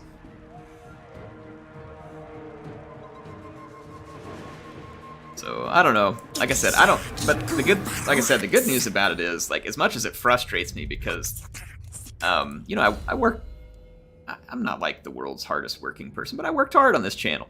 I worked hard to keep it growing and stuff like that, and it's pretty saddening, like, to see YouTube stymie it like the way that they do, and get no answers for it, and not have any requests. It's frustrating.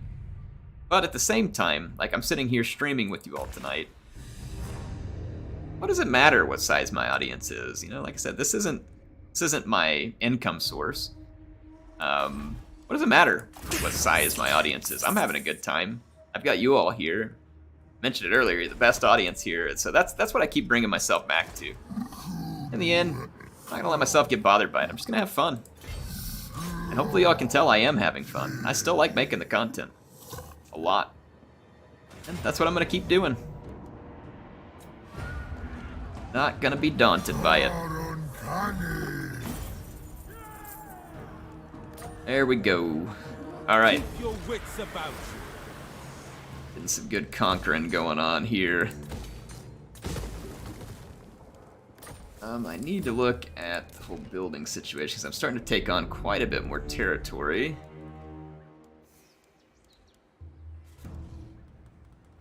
Sanctum patrols. Special buildings here. Golden Tower. Alright. Flaming Heron says, well, you still put the effort in, not like you just record videos and don't interact. Yeah, I try to interact. I'm not perfect at it all the time, because I am busy with a lot of things. But, I do try to interact. I definitely read all the comments that I get every day. Like, if you leave a comment or something, I've read it. So I definitely look at it, even if I don't get to respond to all of them. I make sure to absolutely read them all. Like, if you're going to take the time to write it, I'm going to take the time to read it. Alright, let's see here. Alright, so we have got the Druchii near wiped out. But I think the High Elves are probably going to finish them for us out there, basically.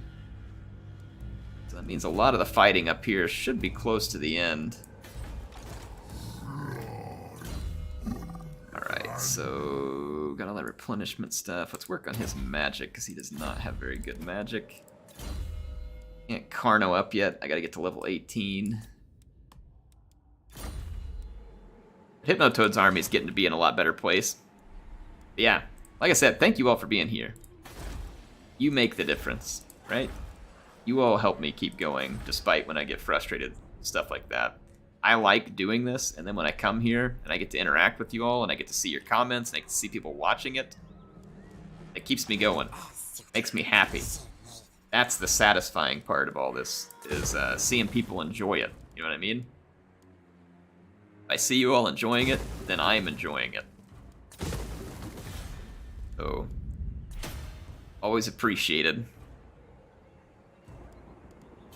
English nationalist, do I use mods? I do typically use a lot more than I'm using right now. I started these campaigns right when this DLC released, and my mods weren't updated, so the only mod I'm currently using in this campaign is a mod to reduce the blood and gore because it looks so awful in the normal settings.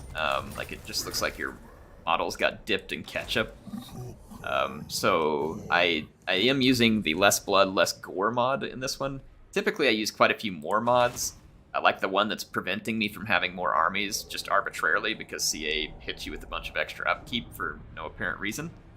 I typically mod that out because I don't like it. I think it's just a stupid arbitrary debuff to the player that doesn't add anything to the game.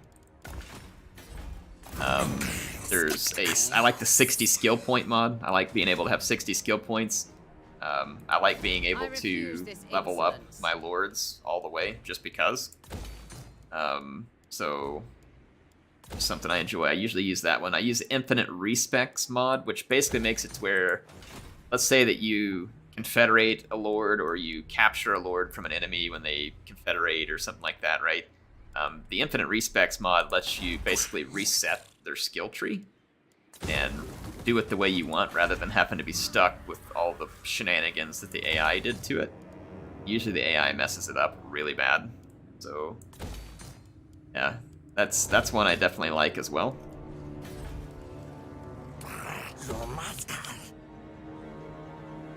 Right, so the Golden Tower. I really need the patrol thing here to. Right, it says we do a Tarox stream. I probably won't stream Tarox. I might once I finish this campaign. I really want to finish this campaign. All I need is one more hard army to come in the Visions of the Old One, and we're done. I've been playing this for weeks, just waiting on CA to give me more hard armies to fight. What I have to say is something that is a little bit frustrating with this campaign. It's probably my only real gripe with the Oxyotl campaign. I don't want it to end too quickly, but now they're just dragging it. You know what I mean? Just dragging it out. We fought the battle against Tarox like ages ago, and we're still just sitting here waiting for more hard armies to come on the Visions of the Old One.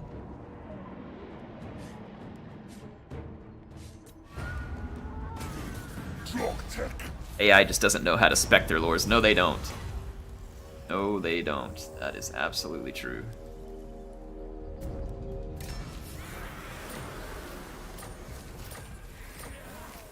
Alright. So, get extra growth. See where I can get it.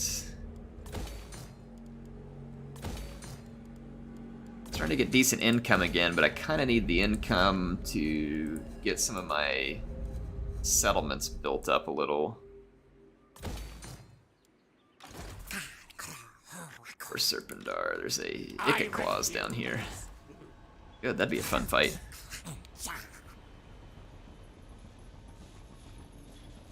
Loading is probably bad form in a streamed campaign. You mean like reloading? I've done it before. I don't really care. People don't like the way I play. They cannot watch me. There'll be times where I'll tell myself, you know, like no save scumming and stuff like that, and I'm fine. Like when that's one of the when it's one of the rules that I set up at the beginning of a campaign. But if I haven't set that up as like an objective or a challenge or something like that, then I reserve the right to reload my campaign game whenever I feel like it, because it's my campaign game. Or else the if CA doesn't approve of that or whatever, then they shouldn't have save games. That's all there is to it. So that's just me. Can you speed up the camera speed? I can. I just haven't done it because sometimes I misclick stuff, and I've left it lower so that I won't have as many misclicks. Let's see. So there's nothing to build at the moment. Issue a commandment here. Let's see.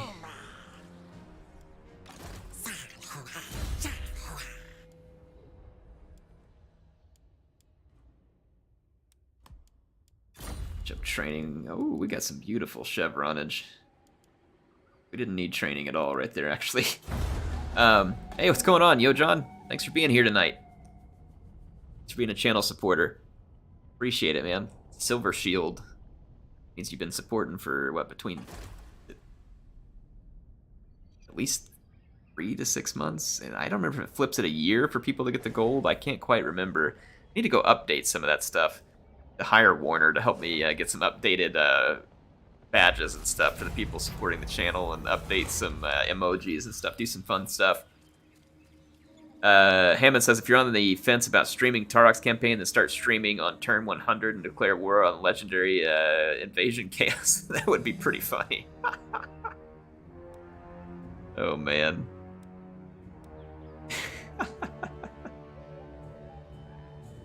Wisdom of the, I don't need the wisdom of the old ones. I am the wisdom of the old ones. Please be a hard army here. Normal. Gosh, dang it, man. We just played for like 10 turns, CA.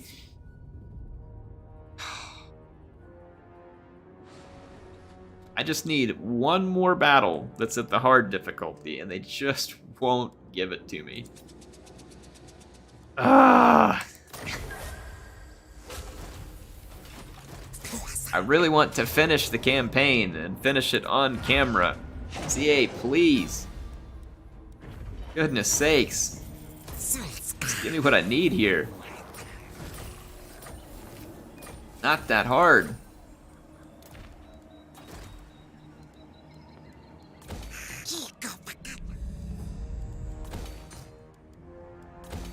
They are really making you drag this one out.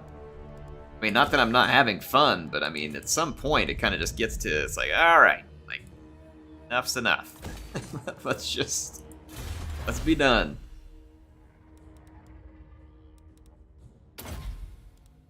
Some more of this stuff. Okay.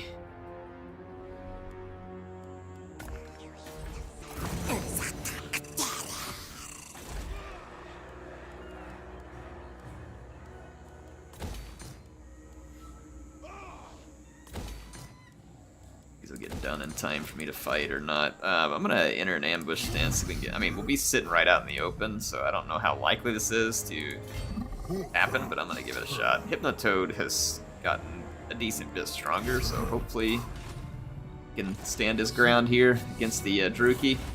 If I use this to, I think it'll help that army much. Well, I mean, it'll help Chameleon Skinks. Weapon and missile string. Yeah, it'll be worth it. Let's go ahead and do that. Form that right.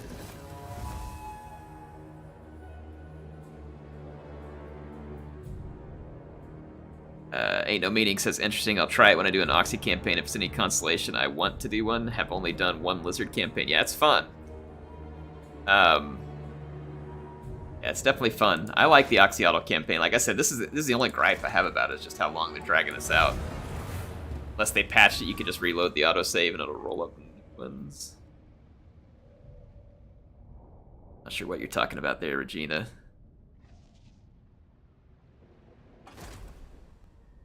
The High Elves are about to attack there. Okay, they got behind me here. That's fine. Oh my gosh, we almost won that. Are you kidding me? How did the Skaven do so bad? I guess because it's just a bunch of slaves. Look at them like fighting back because I had to warp off to do other things. The Skaven are like, yay, Oxyotl's gone.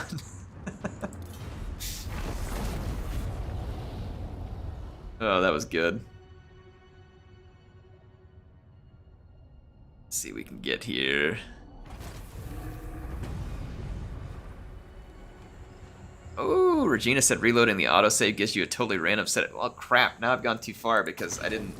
Now I'm past the autosave. Dang, but thanks for the tip. Alright, I'll try that next time, Regina, if it doesn't give us the missions we want. Again, thanks for the tip. But I think I'm past the autosave now. Dang. Yeah, I'm just gonna fight all of you, because I can. I gotta kill Malekith's the toughest one, and then Malice will be fairly tough here.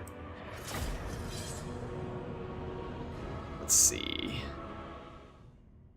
Unit called Prisoners in the final battle. Was that the final battle on this campaign, Ryan?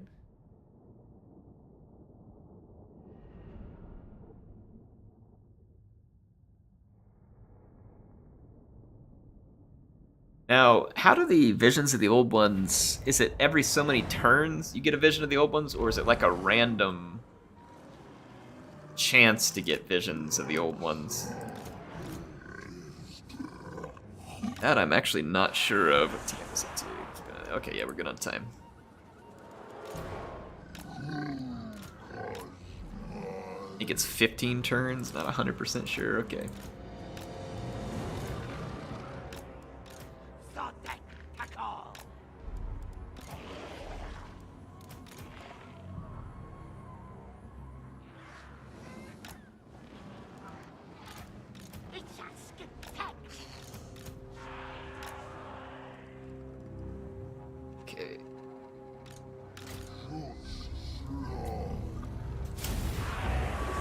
Yes, I kind of felt like it was cycling on a turn basis, but I wasn't entirely sure. We could probably get the Star Chamber Guardians back in this army, yeah, Ryan? If we can remember it when I get back out to the campaign map. I'm quite certain they'll be You call it convalesced or whatever you want to call it. I like this army is bigger than I thought back here. Outnumbered by a fair bit. I love how Slaaneash's Harvester is gonna just straight up dive bomb in here, like just go for it. They don't care. Okay, you know what? Let's pull back over here. So we're gonna wreck the Slaaneash's Harvesters. Stupid Blade Wind here from Malekith. Hold on. I want my Ripper Riders. Come do some Malekith hunting. Okay, Malekith thinks that he's just gonna land right on a Temple Guard, so good choice, Malekith. Don't let anybody tell you what to do. You know, make your own path. Don't be afraid.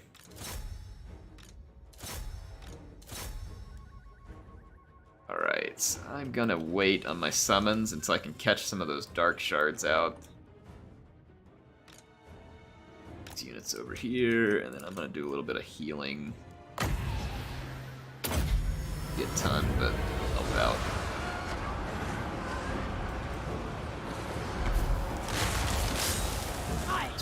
Thunderous one over here to help out against the Helleburnai.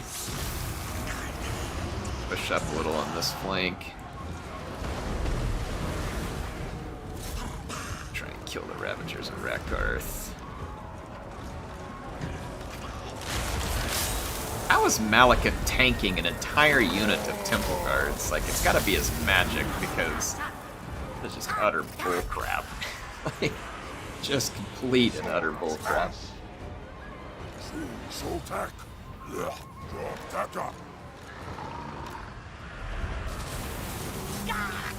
Malekith gets away with quite a lot every time I end up in a battle against him. I gotta wait for these units to come get engaged first.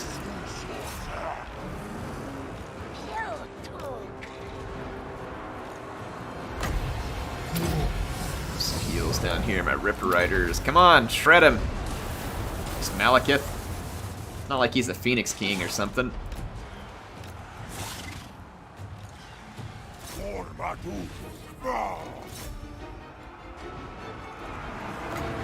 Let's get our summon going. Try and kill the Ravagers of Rakarth.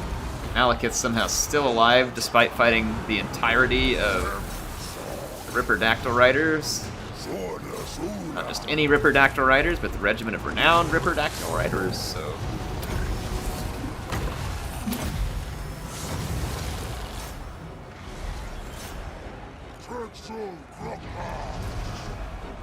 Malekith is still alive, survived all of that to come dive bomb Hypnotoad, and has survived a lot of sniping from our kill skink over here. Comet ought to clear out a lot of trouble there. Alright, Malekith is now dead.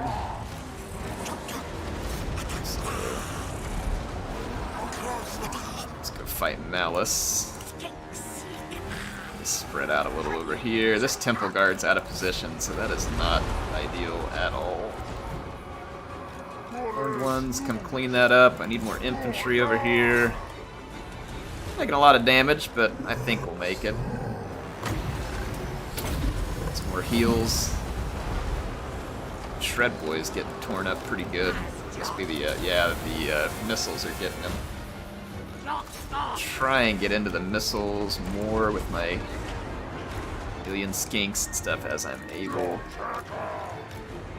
Riders.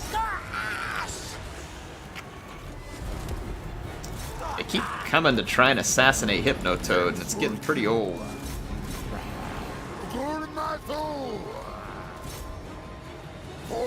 Look at that! Look at him! Like, just totally pulling through and ignoring my other units and doing his own thing.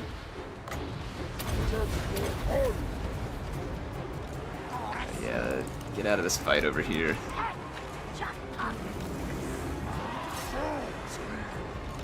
Need Shred Boy over here. My Lord came back. I'm gonna try and heal the two of them a little. keep Malice busy. We may lose this. Fortunately. Not 100% certain we're going to lose it, but we might. Still got some ammo left in my skinks, which is helping a lot. I'm going to try and focus it on the Blackguard. Did I not use this Comet? I could have sworn we used the Comet. It's not even... What? What just happened there? Is it an ability? Like an ability blocked us from using it or something. Right, if we lose units, we lose units, but we're going all in here. What happened to Shredder? Did he die? No. Not the Shredder, by the way. I don't... Or yeah, I don't remember if it's the Shredder or not. Alright, we've killed most of the skirmishers. We've killed most of the Blackguard. I think we've got it. It's going to be an ugly win, but it'll be a win. We've just got to deal with Malice. And I think my attacks on Barbs are going to be my best bet for dealing with him. Yeah. Hey, that's alright. Tough battles are fun. Tough battle. But we don't get these all the time. A lot of times it's a steamroll, so you gotta appreciate the ones that get a little more challenge out of. Really want Malice Darkblade dead. I have max on Barbs. Just chase him with the Barbs. I don't know if we'll be fast enough. I've got a Ripper Rider that can chase him, but I'll probably accidentally end up killing... Oh, I've got the horned ones and this guy. I'll see if I can catch him. I'll bring my Chameleon Skinks chasing him too. If they manage to land any poison on him, I'll pull him in place. I've got the Ripper Rider that might catch him here. There you go. Turn him around. Kill him.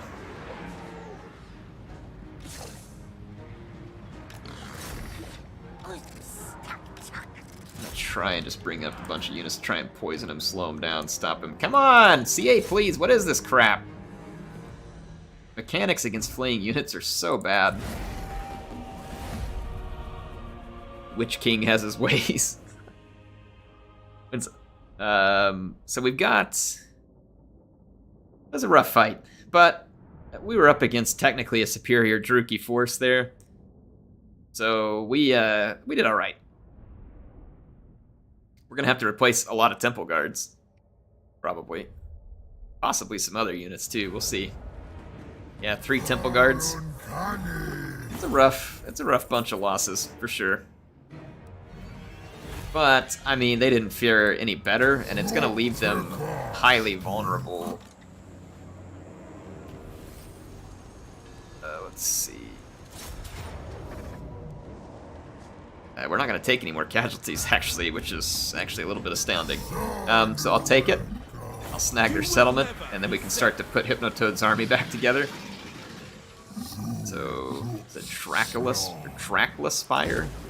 Apparently, we've taken over Count Chocula's castle here. No doubt we're going to find the Cocoa Pebbles. Wait a minute. No, Count Chocula had his own cereal. My bad. Alright, whatever. I'm getting my 80s cereals mixed up here. Cast Earthblood. 14. Agility of the Lizard would be useful. Same thing here, probably Agility of the Lizard. There we go. Let's see what we've got in the old blessed spawning pool here. Oh, good. We've got Temple Guards. Excellent. Well, let's grab the Star Chamber Guardians first, and then let's grab a couple more there. Honestly, we should probably just, replace these guys with the blessed ones, right? I mean, it's probably better in the end. I mean, these ones have a bunch of chevrons now, but we could merge them maybe, and then just grab one more blessed one. There we go. Alright, Hypnotoad's army will be back up to full strength very shortly. Still got some more missions of the old ones, so let's grab one, travel there. For that ambush. Ambush now, these are always ridiculously easy, so let's just auto-resolve. Rid of these guys. There we go. Travel. Actually, I'm gonna step outside so we can travel a little easier on the next turn. Guardians, 50%. Leadership size, and then extra effect. Recovery time. Colossal Deliverance. Damages the walls of the target cell. That's kind of cool. I don't know if I'll ever use it, though. Rolling Skies, I guess, could be okay, because like if there's Malekith flying around or something, you know, I don't know what we'll be up against, but cast a spell and get that much debuff to melee defense for flying units for the time, that could be nice. Every time you're casting. Okay, let's see here. Build here. I'm gonna try and... Oh, look at this, the Tomb Kings are coming over in force. I'm guessing they're coming to fight the rats. No, for sure, but I'm guessing that they're coming to fight the rats.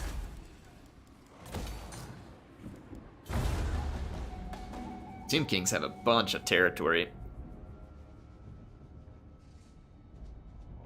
I don't think I am going to get rid of the Regiment of Renowned Saurus Warriors, because the Legion of Chakwa has that special ability to protect stuff from missiles.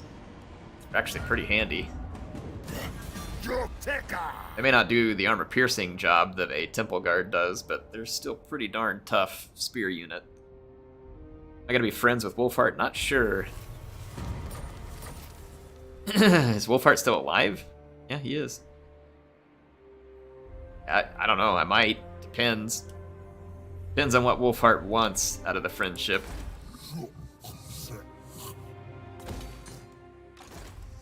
So the Druki are, for all intents and purposes, finished. If they're not, like, they may have these...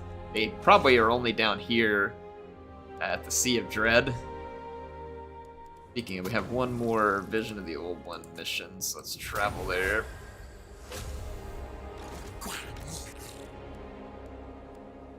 And get rid of these guys.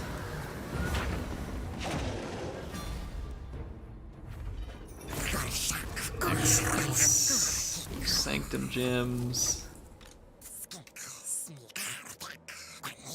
Croak level up again. Guardians.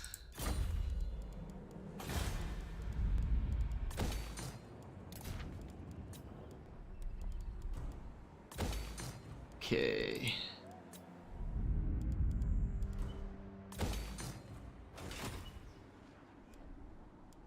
Alright, so we took care of those missions.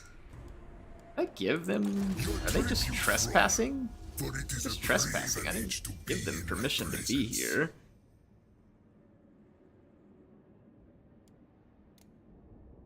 Interesting.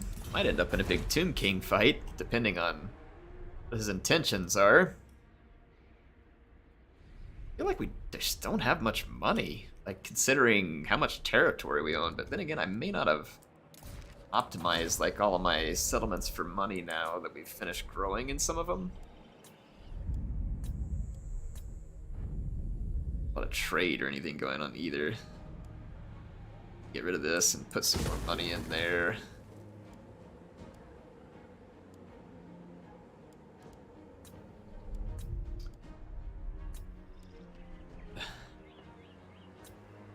Desert, working on it. Okay, alright, let's end the turn.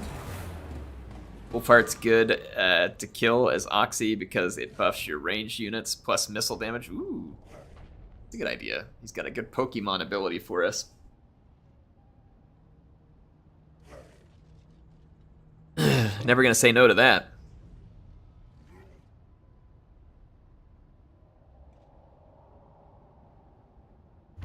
Alright.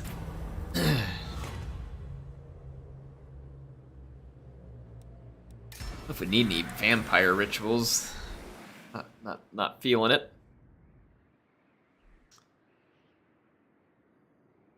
Alright, well, we need to take Hypnotoad somewhere else. He's not really doing a whole lot of good here anymore because we absolutely wiped out the Druki. The Skull Reef down here. I think that's where we're going to take Hypnotoad. Do a little treasure hunting. Okay.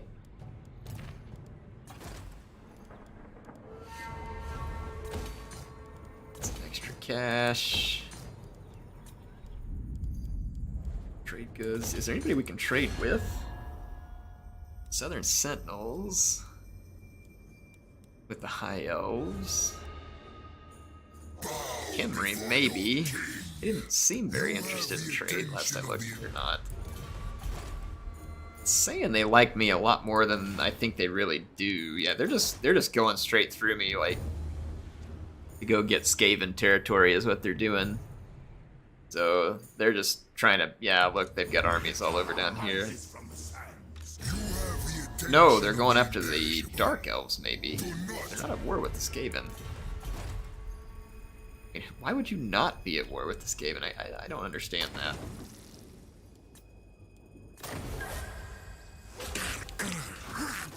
I didn't know not being at war with the Skaven was an option, you know? Let's look at the Skaven trying to do this ritual. They're getting absolutely pounced on by chaos. I love it. Not at war with Skaven. I mean, even when you're playing as Skaven, like, it's pretty common to be at war with other Skaven. Must everyone hate on Rat Tat thing? We do as Horned One pleases. Is everyone in chat playing Warhammer with YouTube on too? I've done that before where I play a game and I'm watching it at the same time. Guilty as charged. Skaven exists so every other fact has someone to smash on. It does feel that way sometimes. It does feel that way sometimes.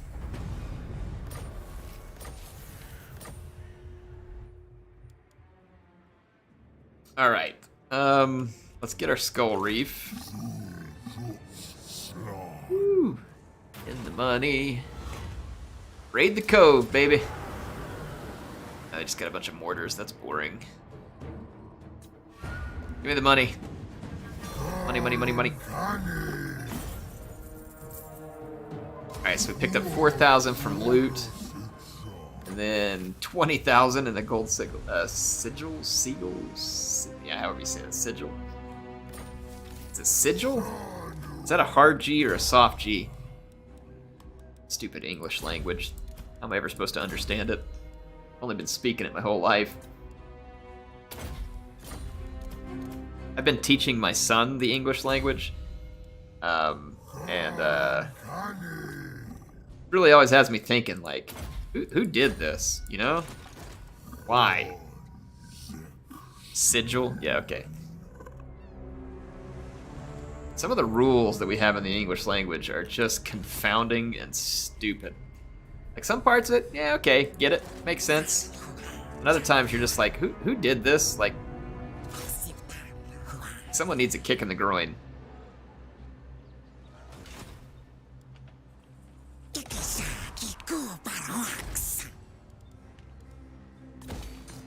Alright, seagills. Seagulls. Don't make legend get angry. Oh man. How long do we got before another vision of the old ones? She would tell us, like, on.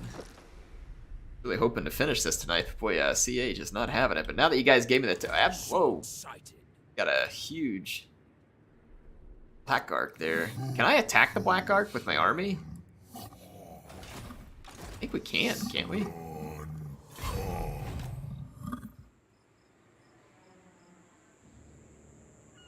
English is actually one of the most stupidest languages.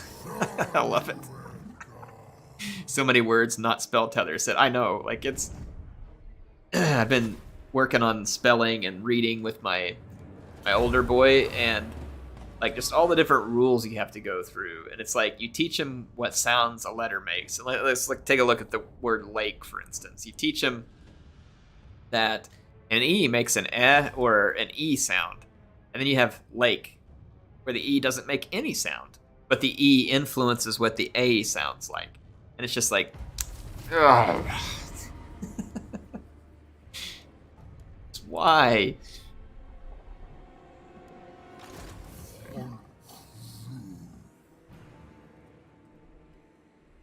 I think we can attack their black arc. I just don't know where it went. We'll have to go find it. E is silent, ready to strike? Yeah. Yeah, apparently.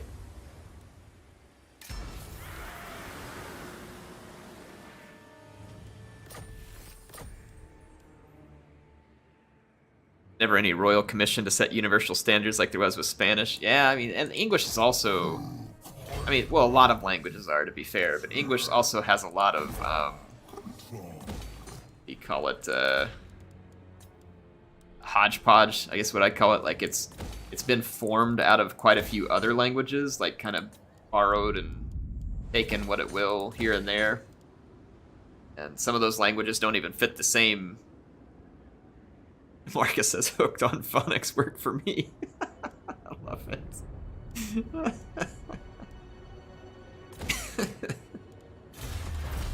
That's good stuff. I still think one of my favorites was Ralph Wiggum on The Simpsons. Me fail English? That's impossible. Yeah, so there's all the good stuff.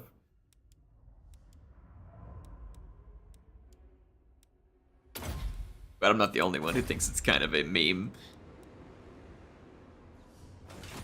Oh, man. But hey, it gets the job done. Speaking of, I want to learn another language, and I'd started on Duolingo, and I'd gotten into German just because I wanted to. I need to get back into it. It'd be really neat to, sometime in my life, say that I learned another language.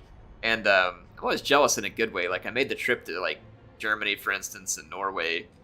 And the people in both of those countries, almost all of them, could speak English as well as I could.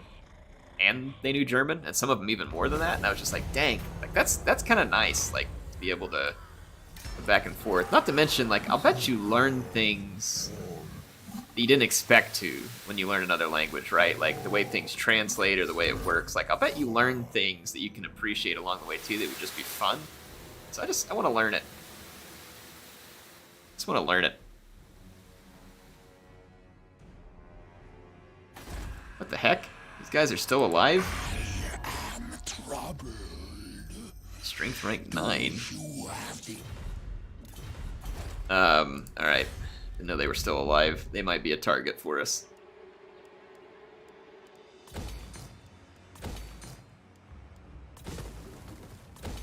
Okay, there we go. Let's end that one.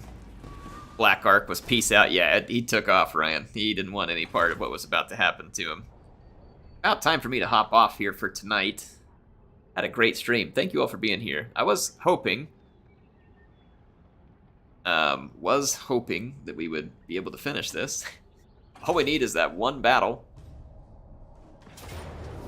But CA is just not going to give it to me. Come on. Get off it, Tretch. I mean, I'm trying to kill you. I just can't be everywhere at once. So, like, just be patient. I'll get there. I'll kill you, you know? Give me a chance. No, I blame you.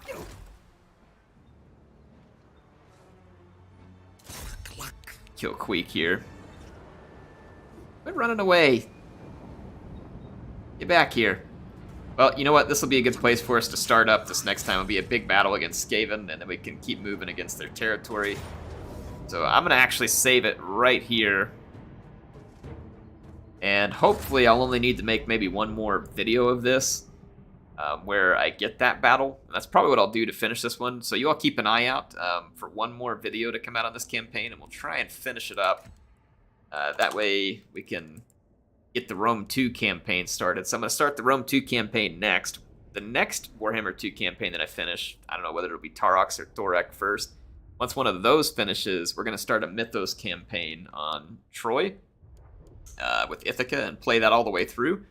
I do want to have completed a campaign all the way through on Troy. So anyway, give you a little idea of what's coming up next. And then, of course, if we finish all our Warhammer 2 campaigns, I'll start another Warhammer 2 campaign, and we'll play another one. In any case, hope you all enjoyed it. HeirofCarthage signing out for now. Do appreciate the awesome crowd you were tonight. And can't wait to see you soon with some more content. And I will